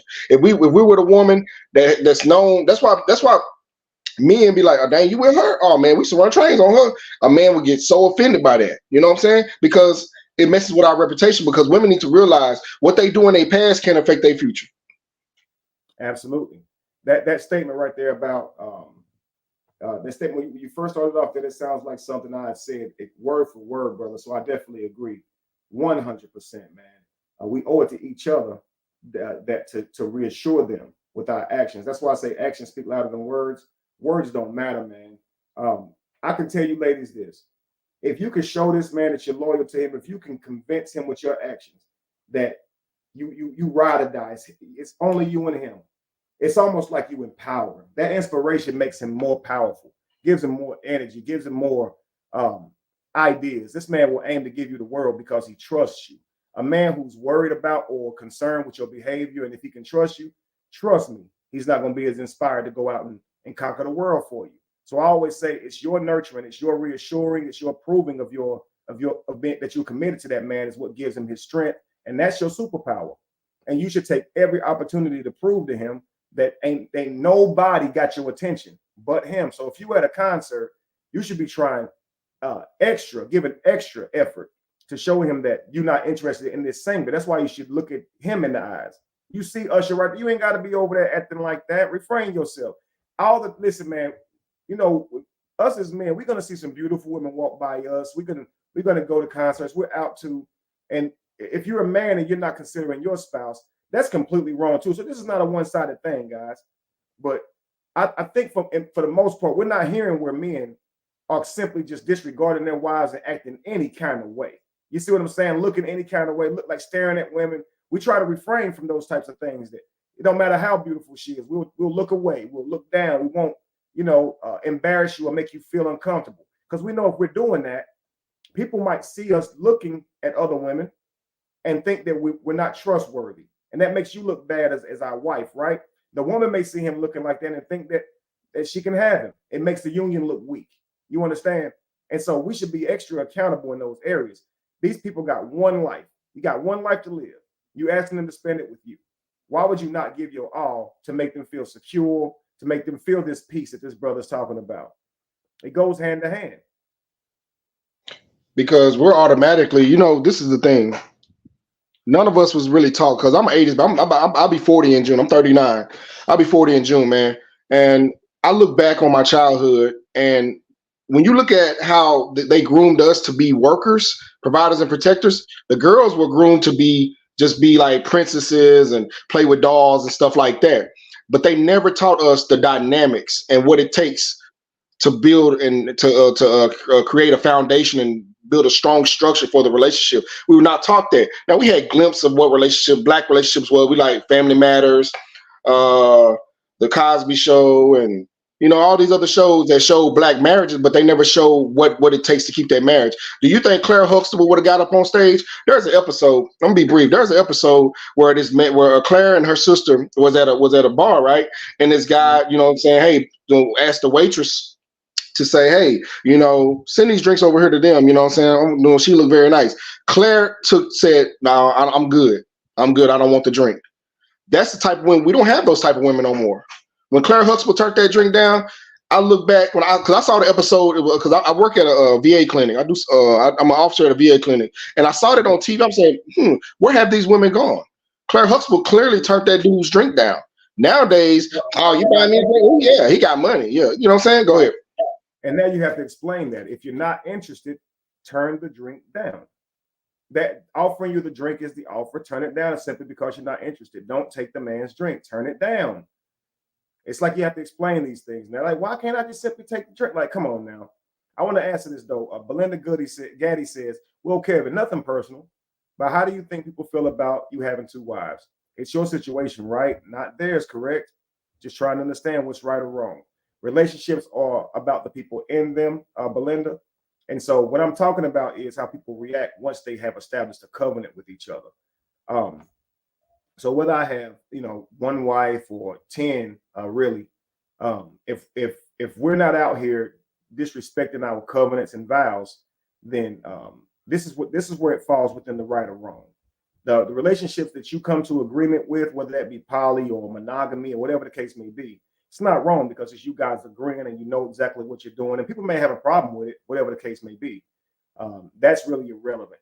But when we're talking about how behaving this way negatively affects your relationship. So it wouldn't matter, honestly, if anybody had a problem with your marriage and what goes on in it. The problem is how it affects your marriage, because the people that you're hurting, there's consequences for that pain you cause them. So, you may get away with it. He may just be mad about it and it happened now and it's over, but it's wearing him down. He's losing trust. He's losing inspiration. He's not thinking that you're there long term or that you really have his back or that it's real. You're going to get a different man, even if he doesn't leave. So either way, you lose. And I tell men this too: you cheat on her, you're going to lose her. That's not going to be the same woman, even if she stays, because now she's going to be a woman who questions you, a woman who doesn't trust you. You don't want to lose that from a person. Like you got to understand the loyalty you give somebody, all those things. It's like a superpower if you can present that to them. If you can be honest and do all that, you'll get a totally different person. And I think it's the universe of God or whatever have you. If you're not treating that person right, why would you deserve the best? I think if both of you guys are truly honoring the covenant, I think that the blessings should be outpouring no matter what. But if you're not doing somebody right, like really what you expect to get, what kind of person you expect to be married to? That's unfair. It'd be unfair. You want a good person, but you're not being a good person. That's crazy. So you got to think that it got to be something to life, right? If negative decisions and bad decisions affect your life negatively, like how much better will positive decisions affect your life? If you treat your person great, what type of person would they be? Because a lot of times the person that you're seeing is the person that you've heard, that you disrespected. And that's the version of them now. And you see relationships all the time, brother, start off where they're like, we were in love at first. That person was kind at first. They treated me nice. They took me places. They did things for me. Okay, cool. This on either side. But by the end of the relationship, they would change. They didn't check on me as much. They didn't take me out as much. Why? Why do you think that is? Because by that point, it's been so many arguments, unsettled disagreements, things that were said that really you can't take back, even if you apologize. Things that you've done that you can't take back, even if you apologize. And all this changes your person. So, if you want that person to be who you met, treat them right and honor the commitments. Because the way they're treating you now in the beginning is without not having any issue with you. You haven't done anything to them. So that's their opportunity, or that's their ability to freely love you, because they ain't got no reason to hold back. But once you do a whole bunch of things to people, man, it's more difficult for them to open up with you like they could, even if they love you the same. It's just more difficult because it's all that shit to fight through. So I want to say this real quick, David. Yeah. See, women, men and women, we will gotta understand this. Love has a behavior. Love has a behavior. And when you go outside of that behavior of what love is, that's when the relationship, like you said, that's when it falls down, that way it falls at the wayside. And when you're in a relationship, like you said, you make that covenant. So when you within that love, within that covenant, it has a behavior. You have to behave in a certain way to where your partner can feel secure with you, can trust you. One dude, his name was Eric. He said a woman cannot secure a man in every way. You're right. But we want our security to come from the loyalty and the trust that we have for her. We're not looking for her to pay our bills. We're not looking for her to take care of us financially or, this and that. We want our women to take care of us mentally and emotionally. You know what I'm saying? And it's sad that, Swiss, because for y'all to think that Swiss Beats didn't have a problem with it, talking about Swiss Beats not insecure, he may not be insecure, but I guarantee he had a problem with it. Any man would have a problem with it. If a man doesn't have a problem with it, that means he don't care about her. He doesn't care. That's what they fail to realize. If a man is not jealous of you, and I'm not talking about toxic jealousy, but have a little bit of jealousy of you, he don't care about you. He just uses you for whatever he can. You know what I'm saying? So, they don't understand that. That what they're calling jealousy is a natural feeling he's supposed to have when you're in a relationship. Ain't no a man in a relationship with you can't be jealous of you. You that's the man you chose to be with. So that's what that protective nature look like. He don't want nobody touching you. Do not call that jealousy. Jealousy is when you compare yourself to somebody and they come out winning on the other side of your comparison, and now you mad about it. But you're not about to say, because I don't want no other dude hugged up on you. That's jealousy. That's crazy as hell. That's the same thing as insecurity, man. They don't understand the words they're saying. They walk in towers of Babel. That's why I keep saying this. Yeah, they like throw around narcissists. Yeah, they throw around narcissists. They think narcissism mean manipulation. I asked a woman, I said, because she kept using this word narcissist. I said, what does it mean? She, oh, man that manipulates a woman. I said, that's not what narcissism is. Get out of my life. No. Again, they don't. Again, it's just words. That's why you. And listen, when I imagine, just imagine how many times we hear the word narcissist, right? We hear it all the time. It's everywhere. Misogynist. We hear it all the time. And how offensive it is to us. We're doing our lives and stuff. You're a content creator too. So we know when we see it, right? Especially when we drop the video, we go back and look at the comments. You're a narcissist, right? You're a misogynist. Half the time, if you ask them, what does the word mean? They couldn't tell you. So it's one of those things where it's just like, you just don't like what I'm saying. You're not harmonic. You're against harmonic flow. And that shows, they say the devil comes to steal, kill, and destroy. And that's strong words right now. But if you're against harmony, who are you? Who the F are you? If you are against positive reinforcement, securing your partner, loyalty, commitment. If you're against that, if you're trying to find ways to finagle that, who are you, man? They're literally trying to say, because you're at a concert, you're supposed to dismiss your feelings and not care that your wife is running up on stage with this. This ain't about Alicia Keys. Now, we've already separated that. We're talking about how the women that we're marrying, men out here are saying, based on the shit we're seeing, we ain't really trying to mess around with that. Because we're hearing you ladies in the comments say things that don't make it sound like we would like marriage to look. Now, it takes two to tango. And it appears to be a huge discrepancy in how men and women see marriage. It seems that women want marriage, but they still believe they should be able to do all those things and it not be a problem for him. Yeah, Kev, I was in a marriage like that. You know, I was a police officer in my ex-wife's hometown. Now, when I moved her out of her parents' house, she felt free because her stepdad and mom, they didn't let her go anywhere. But when she married me, like a year after she had her son, that's when she wanted to like get in the streets because she felt like she was missing something. I'm like, hold on, you married, but I didn't get to do nothing when I was with my parents and stuff. I said, that's not my problem, but you chose to marry me. If you felt that way, you should have got your own apartment and stuff like that instead of marrying me. Now I got to worry about you having an argument with you coming home from work after working a 12-hour shift. I got to you create an argument just so you can leave. You know what I'm saying? Be in the streets with your friends and stuff that you went to high school with. You know what I'm saying? I said, you're not in high school no more. You're 21 years old. I married her when she was 21. I was 24 at the time. So yeah, man, yeah, that's the thing. Like women feel like they're missing something, and this is why they still, you know. And no, this is not all women. I'm gonna because I know the whole sensitivity police gonna show up, and you know what I'm saying, the all police gonna show up, the all SWAT team. So let me say not all women, but the majority of these women still have a childlike mentality. They still, oh yes, girl, let's go to hot girl summer. Yeah, come on, men ain't like that. I'd be like, hey, Karen, you wanna go have a beer? Oh no, I'm telling them like, all right, man, peace. That's it. We're simple. We don't be acting like that, you know. So it's like they still have a child mentality. That's why they say, "Oh, why y'all so jealous? Why y'all talking about this?" But we don't say nothing when y'all talk about issues when it comes to men. Women, they create these podcasts talking bad about us and having these podcasts. We don't go up in there like, "Why are you talking about it?" No, because we don't care. But when it comes to our men in our community that's doing stuff like what Usher's doing, we got to address that. And women should be proud that we're actually addressing the behavior of Usher. But no, they want us to leave it alone because it involves another woman. That's why they're upset right now, because it involves another woman. And what's crazy is it ain't even about Alicia. She tried to move. We're saying salute. She came up there dressed classy. She represented her union well. We're talking about Usher's behavior, right? And the negative impacts from it. And they're like, leave Usher alone. Then okay, then you guys are condoning that type of behavior, then, right?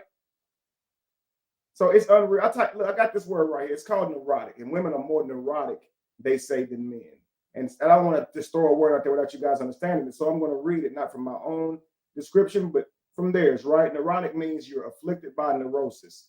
This is a word that's been used since the 1700s to describe mental, emotional, or physical reactions that are drastic and or irrational. So just think about this. They say that women are more neurotic than men. And this is why they say that by taking a survey, which they have, women are less happy in marriages than men, simply because of the emotions that flow through them. Not that it's their fault, but there's more negative emotions that flows through women just via their body chemistry, their makeup, than it is men.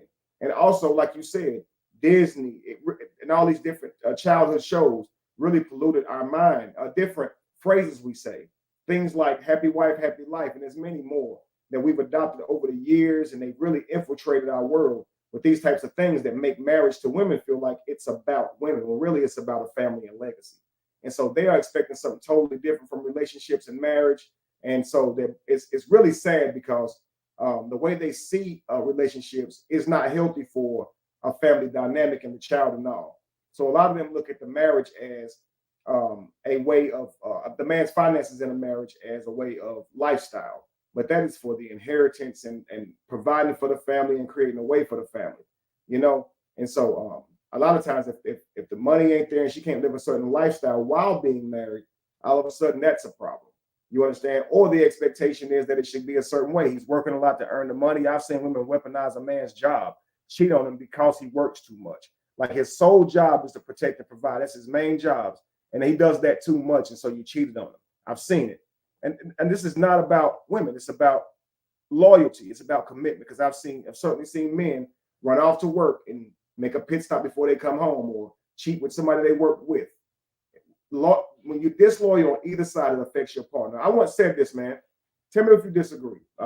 When I offer this out as a debate topic, nobody ever comes up and debates me. So I can tell that you have a lot of knowledge and logic, especially like you talked about from the red pill community. I can tell that you have a lot of that logic. So I want to see how you would think about this, if you could challenge this. And just play devil's advocate for me, if you will. This is my theory. All right, my theory is this. Men are actually who submit to women.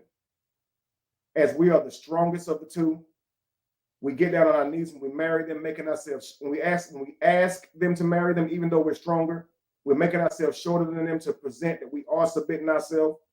We don't have to do anything for anybody outside of us. As a man, you can be selfish and go live your life, but you choose to take care of this person, protect them, provide for them, take care of their offspring, all of this right here. And you have to ask this person into your life so you can do that for them. If you ask me, it's the man who's submitting to her, because he can't bust upside the head and make her be his wife.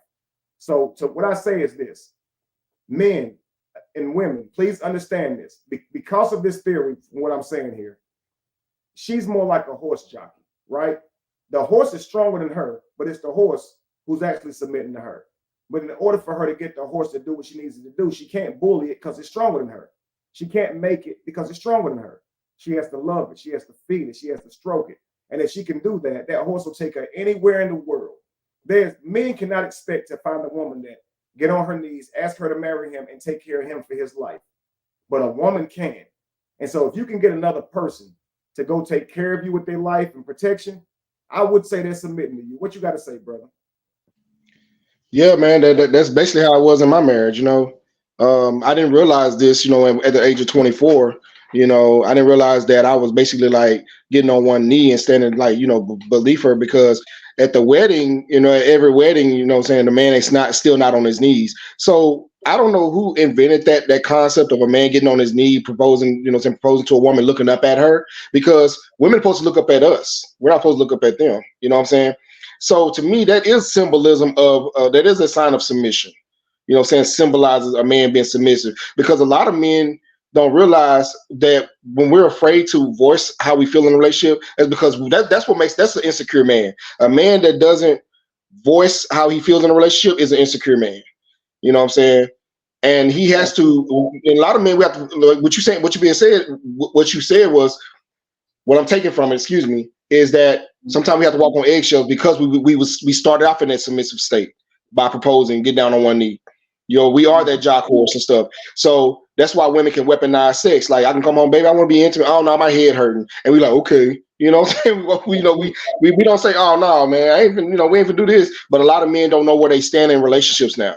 Swiss Beats had an issue with it, but he don't know where he stand in a relationship, because I think what Swiss Beats did was take a page from Derek. What's the guy? Derek, Keke Palmer's ex-boyfriend. What's his name? Derek.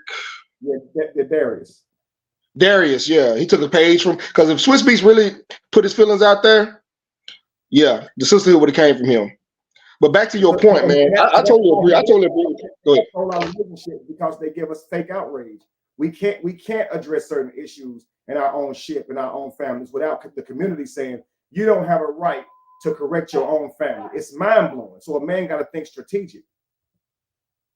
And go ahead and complete your point. Oh yeah. So yeah, back to your point, man. That the way you broke that down, that is you know. It basically brought up my marriage. You know what I'm saying? You basically brought it back up in my mind. I was a submissive one because I let her do what she wanted to do because I didn't know where I stood in a relationship. So when she wanted to go out, I didn't want to argue because she liked to argue. I said, okay, babe, whatever, go do what you want to do. And I stayed home with the kids after getting off from work. So I was a submissive one. But see, men, huh? Well, you're the submissive one, even if you're not staying home with the children. You're the submissive one because you're laying your life down for someone else. It's not her who said, I love this guy, I want to take care of him. It's you who said that. So it takes a whole lot less energy to take care of just yourself. You don't have to do this. Like if they're not your children, you don't have to take another person into your home and share your life with them and give them your wealth and your earnings and your utility. You don't have to do this. But see, men, we love. This is why I'm gonna say this is why men love harder because we love idealistically. Women love opportunitively. You know what I'm saying? It's an opportunity because my ex-wife didn't have to work. She was a housewife. I took care of everything, and I gave her $300 every 2 weeks, $600 a month out of my paycheck just for her being my wife. And she would take that money, go buy weed, and do all other stuff. You know what I'm saying? And I try to be a good husband because that's how I was raised. You know, and I wish I had the RP in me at that time. I probably would have never had. I love my children. Don't get me wrong, I love them, but I wish I could have made a better choice in a woman. I did not demand any respect. So that's what a submissive man is a man that doesn't demand respect in a relationship. Because we value respect over love. Women, y'all can say y'all love us all day, but do you respect us? And we feel like that's one of the things we should never have to request. Just like she should never have to request that we make her feel beautiful. And we keep reassuring her that she has our eyes and our hearts. You know what I'm saying? And so that's something they should never have to I think Tina, I don't mean to cut you off. Her name Tina Collins. She said bring her up. I think she's in the live. Yeah, I dropped her the link already. Yeah, I love to have you come up, Tina. But yeah, man. So a powerful conversation because I try to say to women, you have a superpower. You know, her ability to nurture him is simply just by speaking and showing him that she loves him with affection. And if she can do that, she can have the mightiest man. I think that women should see a man for his potential, just like, you know, back in the day, in the real world, I say, outside the matrix, where we had to hunt and survive as a family and a tribe, and we were forced to. A woman had to look at a man for his utility, and she had to see him for his potential because nobody was rich. Money wasn't real. Money ain't real now. It's paper. So if you think about this, man, it don't matter how good of a hunter he was because food spoils, right? So you can never stop working. You can never stop going. So what she was looking for was potential, not wealth. So the wealth of the man is in his potential. So if she sees this man who's strapping, he's strong, she should look at him and say, I can make him even stronger with my nurturing. If I can inspire him, if I pour into him, he'll be even mightier. Because if he's doing this on his own, if he falls in love, he can do even more. Because men know what love feels like. We know what it does to us. It strengthens us, man. It makes us inspired. We become compelled to want to go get more because of this other person that we care about. And that's why we come with gifts. Now, because the world is so messed up, it looks like simping, but that's natural for a man to prove his utility by presenting something to a woman. It may have been food back in the day, or he may have made her something or whatever, but he showed her, not only can I take care of me, I can take care of you. And this is a gesture that men show. It's been weaponized. It's been taken advantage of to the point to where it's like, you got to buy me this thing extravagant, and I expect these types of gifts. But, you know, we understand that this is the way the world works. So she could determine by that this man could take care of her. So she says, I'm going to nurture him. And what you get is, in the end, you get a legacy. But a lot of times a woman is not thinking about, and I'm not talking about all women. And I think it's, what's the name of it?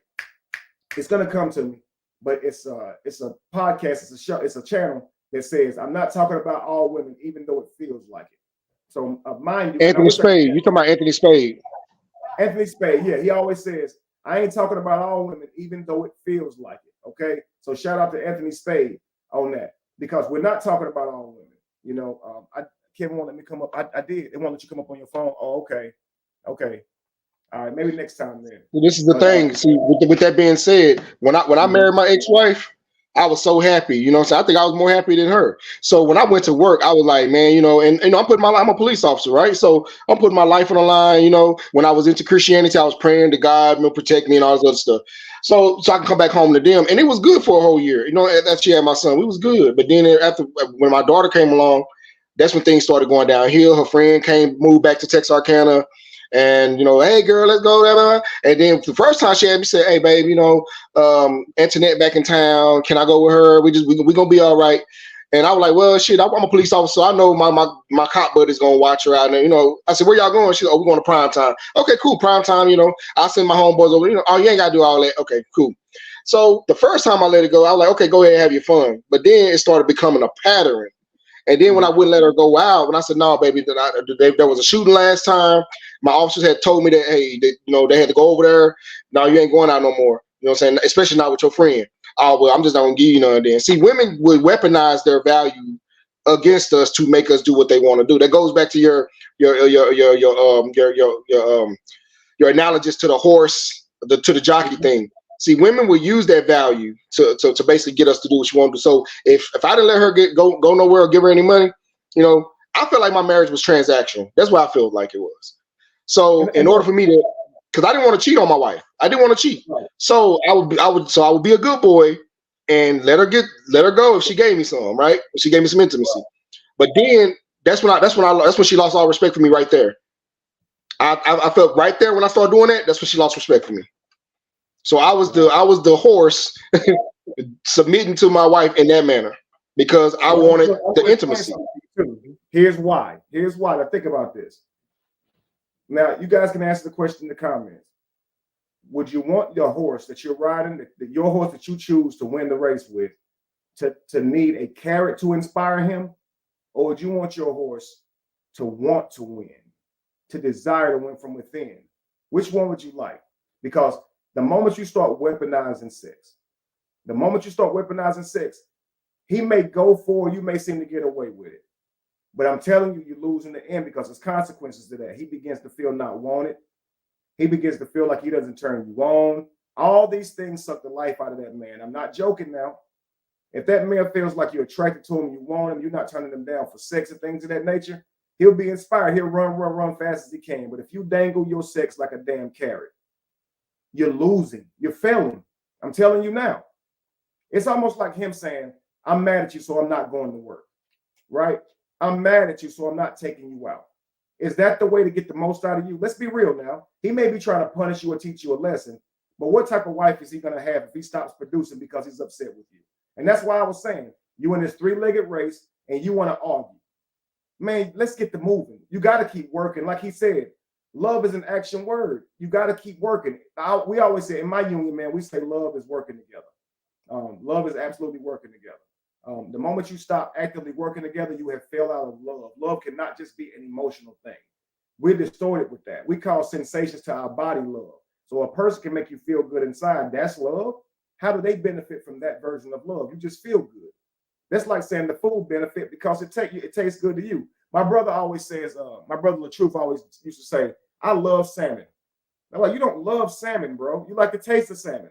No, I love salmon, bro. If you love salmon, you wouldn't be eating it. You be trying to protect it, right? You love the taste of salmon, but the salmon gotta die. I don't have that type of love. Love should be working together. You want to see this man flourish. You want to see this woman flourish. Pour into them. That's how you get the most out of them. You can't expect the most out of somebody if you cutting them off. That's crazy. Because if you stop feeding your horse because you're mad at him, it slows him down. If you stop stroking him, you stop taking care of him, he slows down. Yeah, you're trying to teach him a point. You're trying to teach him a lesson for something, but that ain't how it works. What if I told you it's on the other side of that? Y'all with the yang, the negative. I'm telling you, it's with the yin, the positive. When he fails, speak life into him. Try that. I always say to women, your superpower is in your ability to nurture and speak life into a man and support him. This means you have to master your emotions. When you're mad at him, speak life into him. Tell him he's better than that. Tell him you expect more from him. That he's not representing the man that you marry and that you believe in. Use these type of words. Hold him by his hands and say, we need you. Snap out of it. We need you. Don't criticize him and treat him like a child. That's crazy. The moment you learn that, the more you learn how to unlock a man. Because they never taught this. They taught us men how to unlock a woman, buy her gifts, look her in the eye, sweet talker. They taught us that. Be consistent. They didn't teach them how to earn our hearts, bro. They taught us how to seduce. They taught them how to seduce our longings. So they know how to seduce a man, but they don't actually know how to work with a man and build that man. They don't know. And so I always try and say to women, it's like you would build your son.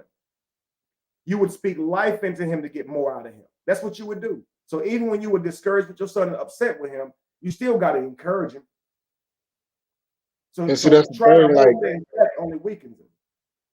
That's just like, see, women gotta understand. See, that they might not like our tone. I think this is the issue that the sisterhood is having right now. You know, with their talking and stuff, they don't like the tone. But they gotta realize, a lot of us men, I played football, you know, and I was in the military and everything. Do you think I would have got away with saying, "Hey, drill sergeant, I don't like your tone"? No. Or, "Hey, coach, you talking bad to me"? No. Men, we have different motivations than women. You gotta talk to women like, I guess they want us to talk like Prince up here, you know what I'm saying, with a soft demeanor and stuff. No, we're men, you know what I'm saying? And in my opinion, Kevin, I know this is your show. If a lot of these women, these sisterhood, y'all don't like it, y'all can leave. But the thing is, we're basically just addressing a situation that is affecting our community to this day. And when this stuff is being broadcast like this, women in a relationship think it's okay. Oh, Alicia Keys did it. Beyonce was all over Sean Paul, but then they showed a picture of they showed a video of Jay-Z putting his head down when he saw that. When Beyonce was like gyrating her hips at Sean Paul, Jay-Z didn't like that. I don't know if did you see that? No, I didn't. Yeah, it's a video. Yeah, they looked at they had panned to Jay-Z and saw Jay-Z eyes go down. Like, he's like, "Oh no, I didn't like that too much." Wow. Now look, you know what I'm saying? I'm definitely with you on what you're saying. And I'll say this though, as a man, as a leader, we do understand that you have to speak in a certain way where your message is received, where your guidance and things is received as well. What becomes petty with us is when we're trying to say this in a way that's receptive, and because what we're saying you don't like, you say it's our tone, and that's just wild. And this is why we say master your emotions and be able to take direction, because you chose that man to direct you. You should have noticed in that man that he had the ability to lead you further than you can take yourself. And that's why you chose him to be your husband. So listen, guys, we have to understand this. Even a great, powerful person employs a person who's more intelligent than them to lead them and guide them. So when you choose your husband, you should be choosing him because he can lead you, guide you. He has answers to things that you don't have answers to. He has abilities you don't have. And because of that, you chose him. So now when he's trying to lead the family that you dedicated him over, it's like, I don't like how you're talking. I don't like how you're talking to me. That's not right. And forgive me, guys, if I'm talking like you ladies are here. I'm actually talking to you guys. I want you guys to understand how men truly think and feel. And I want to say this to Trina, who says, "Kevin, I disagree, bro." And then Trina says, "Not at all." Maybe she disagreed as well. You guys don't need to agree. You can't disagree, because this is how men feel. This is what moves men. I'm telling you, what motivates men is your softness, you being pleasant, you treating him sweet, you stroking his ego. He's stroking yours. He's telling you you're beautiful as much as he can, right? So when you start returning these types of things, you'll get the most out of your man. And you can say, "Kevin, you're wrong." Try it and see if you get more out of your man. Try being agreeable. They don't want to try it, Kevin. You know why? Because it makes them look weak. That's what they're gonna say. Try having. I'm gonna test you guys out. Test this theory. Try having good faith, even if you don't understand his direction. Try agreeing because you trust him. Try following his direction and see if that yields you a better man. Even if he makes the mistake, even if he fails, I guarantee you'll make him a better man, because he'll learn from that mistake. And he'll be proud of your support. It'll make him a different person. So try being more agreeable, less contentious, by having good faith and trusting this man's leadership, because you chose him. You chose him. You got to start somewhere. So start leading with that and start supporting. And if he gets discouraged, speak life. If he's encouraged, speak life. Never stop to let that one person who gave you their life know how important they are to you, and see if you get a better person. Let me ask you this. Let's flip this, ladies. Let's say your man practiced this. He has good faith with you, right? He practices patience with you. He speaks life into you. Okay, he gives you love. He doesn't complain about every little detail, even if the food isn't perfect. He eats the food and doesn't complain because it's nutrients to his body, and it provides the same nutrients regardless of how it tastes. And he's not going to make that an issue because he loves you, and he knows that maybe you had a rough day, and everybody make mistakes. It's not always going to be right. So he never focuses on things like that. Instead, he's grateful that you cook that food, because we know in other people's homes, they don't have wives who joyously cook and prepare food and things like that for us. So he appreciates your efforts more. Wouldn't that yield a better wife? I mean, let's be real. Wouldn't you be more excited to perform for him? And just think about this, because I'm trying to tell you guys, it works both ways. We're human first. So let's not separate it into gender and act like we don't know how to operate each other. That's crazy. How would you tell your son that he should expect to be treated? I think you would say, you pick you a wife who's going to inspire you and speak life into you. Man, come on. You can't be disagreeing with what I'm saying. So again, you can't go into relationships thinking about it personally. If you open your eyes up and look through the eyes of God, and that means considering your children, you got a son and a daughter. How would you like for them to be raised? How would you like for life to look for them? Because you can't just be one-sided and say relationships are just about women and what they want. Both people are making a sacrifice. Both people are submitting. He's saying first. Now watch this, brother. First, he's saying, I submit to you my utility. I submit to you my strength. Even though I'm stronger than you, I submit it to you. I'll protect you with it. I'll provide for you with it. When you get pregnant, I don't slow down. You do. So what I'm going to do is use that strength to create us a future. I'll build us the house and I'll provide the food. This is what he's saying. And she says, I do. And in turn, I submit my nurturing, my support to you, my utter belief and faith in you. This is what I submit to you. Now, brother, is that not the perfect trade?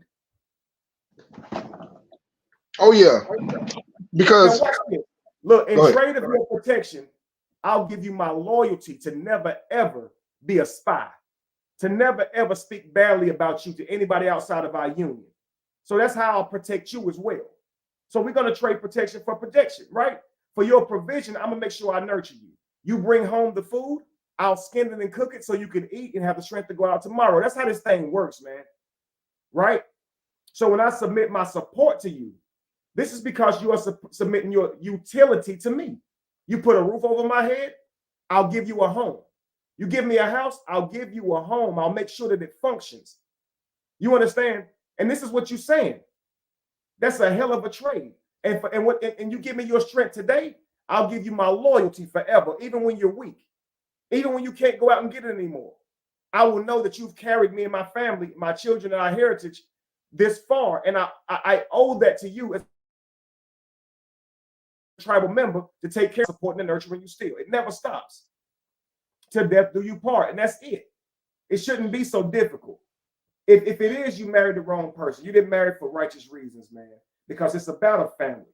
And you get the most out of your partner if you're nurturing to that person. And being a good mother or father means you got to be a good husband or wife. You can't be a good father to your children and then fail as a husband by not pointing to their mother. That's crazy, because you got to think, if he's becoming less of a husband, he's becoming less of a father too.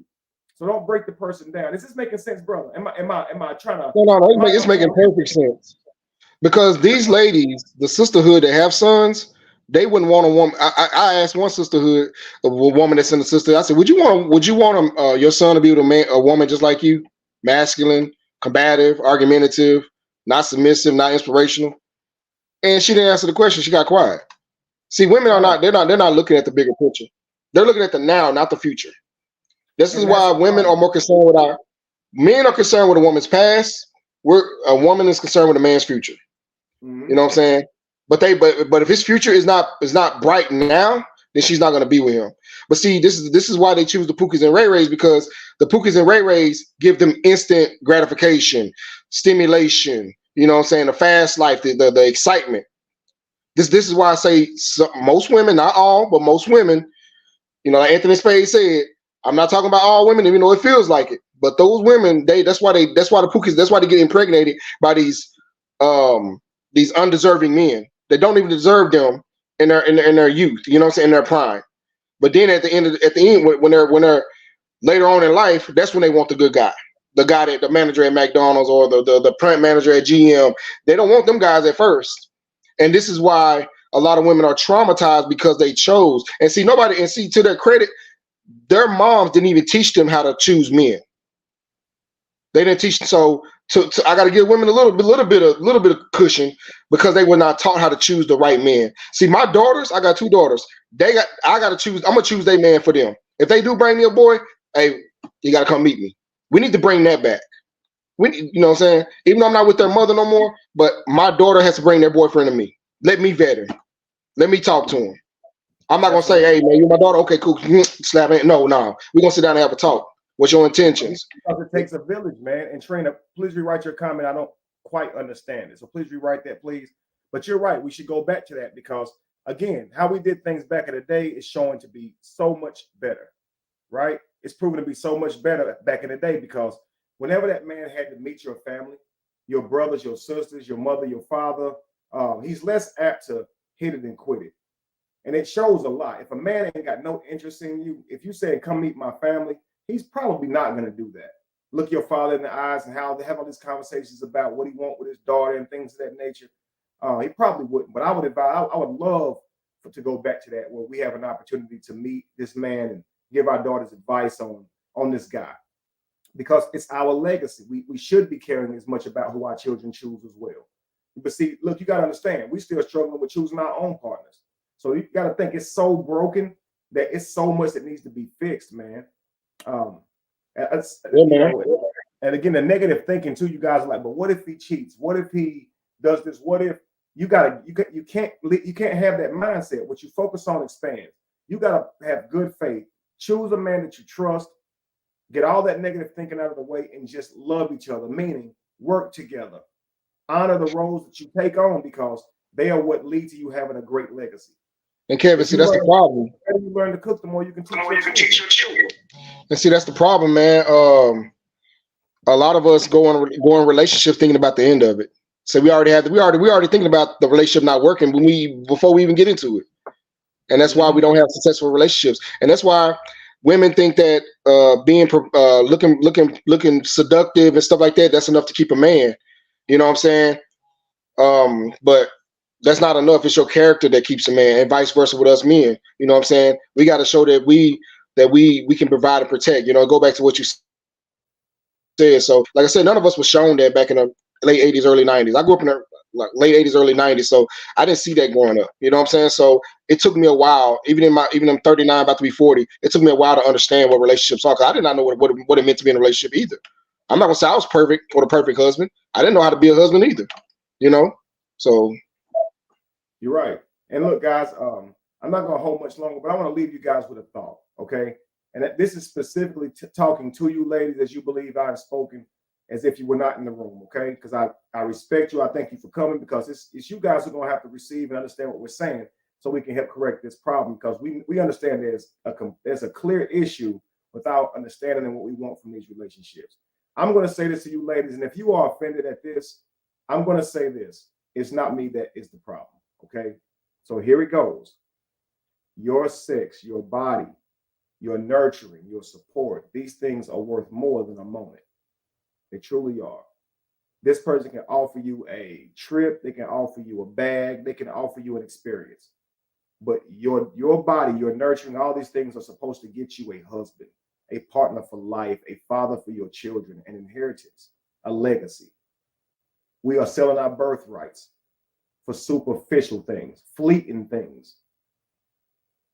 I'm telling you, one day we're going to look back and we're going to say, I sold my greatest moments, my greatest things for frivolous, superficial things. And a lot of us men too, we can't sit here and put all of the responsibility on women for having sex. Every time we have sex, we risk creating broken homes.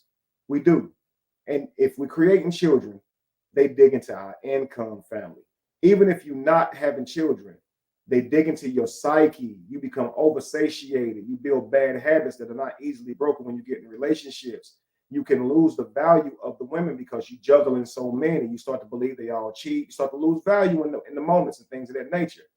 So we always talk about how, women can lose the ability to pair bond. But let's be honest, man, we become oversatiated as well. And the more relationships we have, frankly, they begin to lose importance.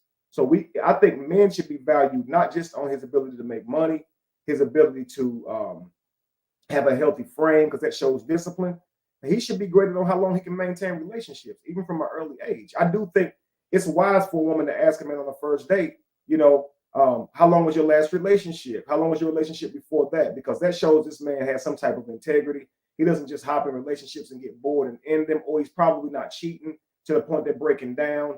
He's had some experience with domestic issues and disagreements and probably knows how to handle it if he's had relationships last a little while. That shows a little knowledge. And so I think that men shouldn't just be graded on his ability to get women. That's ridiculous. It can't just be about how much you can gain women up. And I know that us growing up, the coolest guys was the one who could get to all the girls. Me, I was in a relationship since I was 18 years old. And that has shown that's been proven to show as a benefit that I wasn't out here juggling a bunch of women. I have a lot of understanding because I've managed a relationship that's lasted half my lifetime, brother. I'm 42. Been married longer than I've been alive. Now, I've been married longer than I haven't been married. Do you understand? Now I have 2 wives. Back in the day, these were the things that spoke to a man's value. His ability to maintain relationships and keep them healthy and keep them functioning. That was it. Because your ultimate goal is that you create your legacy. Every tribal member owes a debt to their tribe, and that's to create another being. That's the only way, or we die out. Now, I know a lot of us, we live in a world now where, we're secure. We don't have to wake up and go hunting every day. So we feel like we can choose whether or not to have children. Okay, whatever. But I always say at some point, maturity says that it's going to tell you want to have a child, because it's just to get into the future. I just think it's natural. Not to criticize anybody who don't want children, but I think that that's a benefit that comes with being in a first world country and in the matrix where you ain't got to think about survival. You know what I'm saying? So, just think about that, guys. Your sex is supposed to get you a family, a lifetime partner dedicated to creating a legacy with you. Not a trip to the Bahamas, not a trip to wherever, not a bag, none of that stuff. And if we don't learn that, we're going to realize in the end that we have sold our birthrights. And you got to think it benefits them to do that. They want broken homes. They want relationships not to work because we spend more when we're single. We do.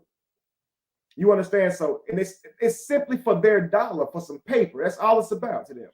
So we should care. Hey, I want to say about that paper. I'm sorry, Kevin, but peace and blessings, man. Thank you, man, for everything. Like I said, I followed you when you first became your awakening. You the reason why I woke up. Thanks for allowing me on your show, man. Peace and blessings to you and your family. Peace and blessings to everybody that showed up to the show. Man, that's all I gotta say, man. Love yourself, man. You know what I'm saying? If your partner ain't holding you down, they slowing you down. That's all I gotta say. Peace. Thank you, King. Thank you, King. Man, great build, brother. Powerful thoughts. This brother here was on point. He knew exactly what he was talking about. He had his stuff together. So I definitely appreciate that. And I'm honored to know that I inspired you or aided in your awakening as well. That always means the world to me, knowing that I helped somebody to, see life differently and wake up from the illusions that have been placed on us since children. And I'm still doing that today. I'm still trying to break us free from these illusions that I can see are damaging to our communities. And that's why I'm here to give my thoughts and inputs on relationships. Again, my video is a little bit trolling. I ain't got a problem with Usher as a person, as a man, as an entertainer, but I wanted to hold him accountable. But more than any of that, I really wanted to have this discussion and this open conversation. And so a lot of that was a little bit of an antic, as you understand. But we can't disregard the impact that seeing things like that have on our families, our children, and how they think life should look. And you can tell by your responses in the comments. You think it's okay. You think it should be fine simply because they're entertainers. And that's crazy, y'all. When either way it has an impact on their relationships. You saw Darius and Kiki, they were entertainers, and yet it had an impact, right? So relationships are about the people in them. Being that Swiss Beat said it wasn't a problem, it's nothing we can say. We can't even say Usher did anything wrong because he didn't have a problem with it. But when Darius had a problem, we did not give that man an ear at all. We treated him like he was wrong, and that's crazy. So, guys, we got to understand here. If you're going to speak on it, let's be non-biased. Let's offer things that are productive to both sides. Consider both people's feelings. They chose to be with each other.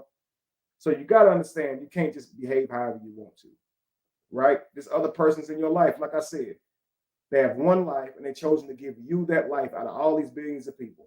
the very least you can do is uphold the covenant with righteousness and loyalty and commitment and honor and reassurance. It's the least you can do. All right, I'm done ranting, family. I see y'all tomorrow, man. Make sure y'all come on. I said tomorrow. I don't know if I'll be here tomorrow. I ain't even gonna cap. I ain't even gonna hold y'all. But thank y'all for coming in and checking the live out. Go to Amazon, man. Get one of my many books. Before you marry that single mother, get the book before you start judging it. Okay. Then you give me your review before you try to judge what it's about. Okay.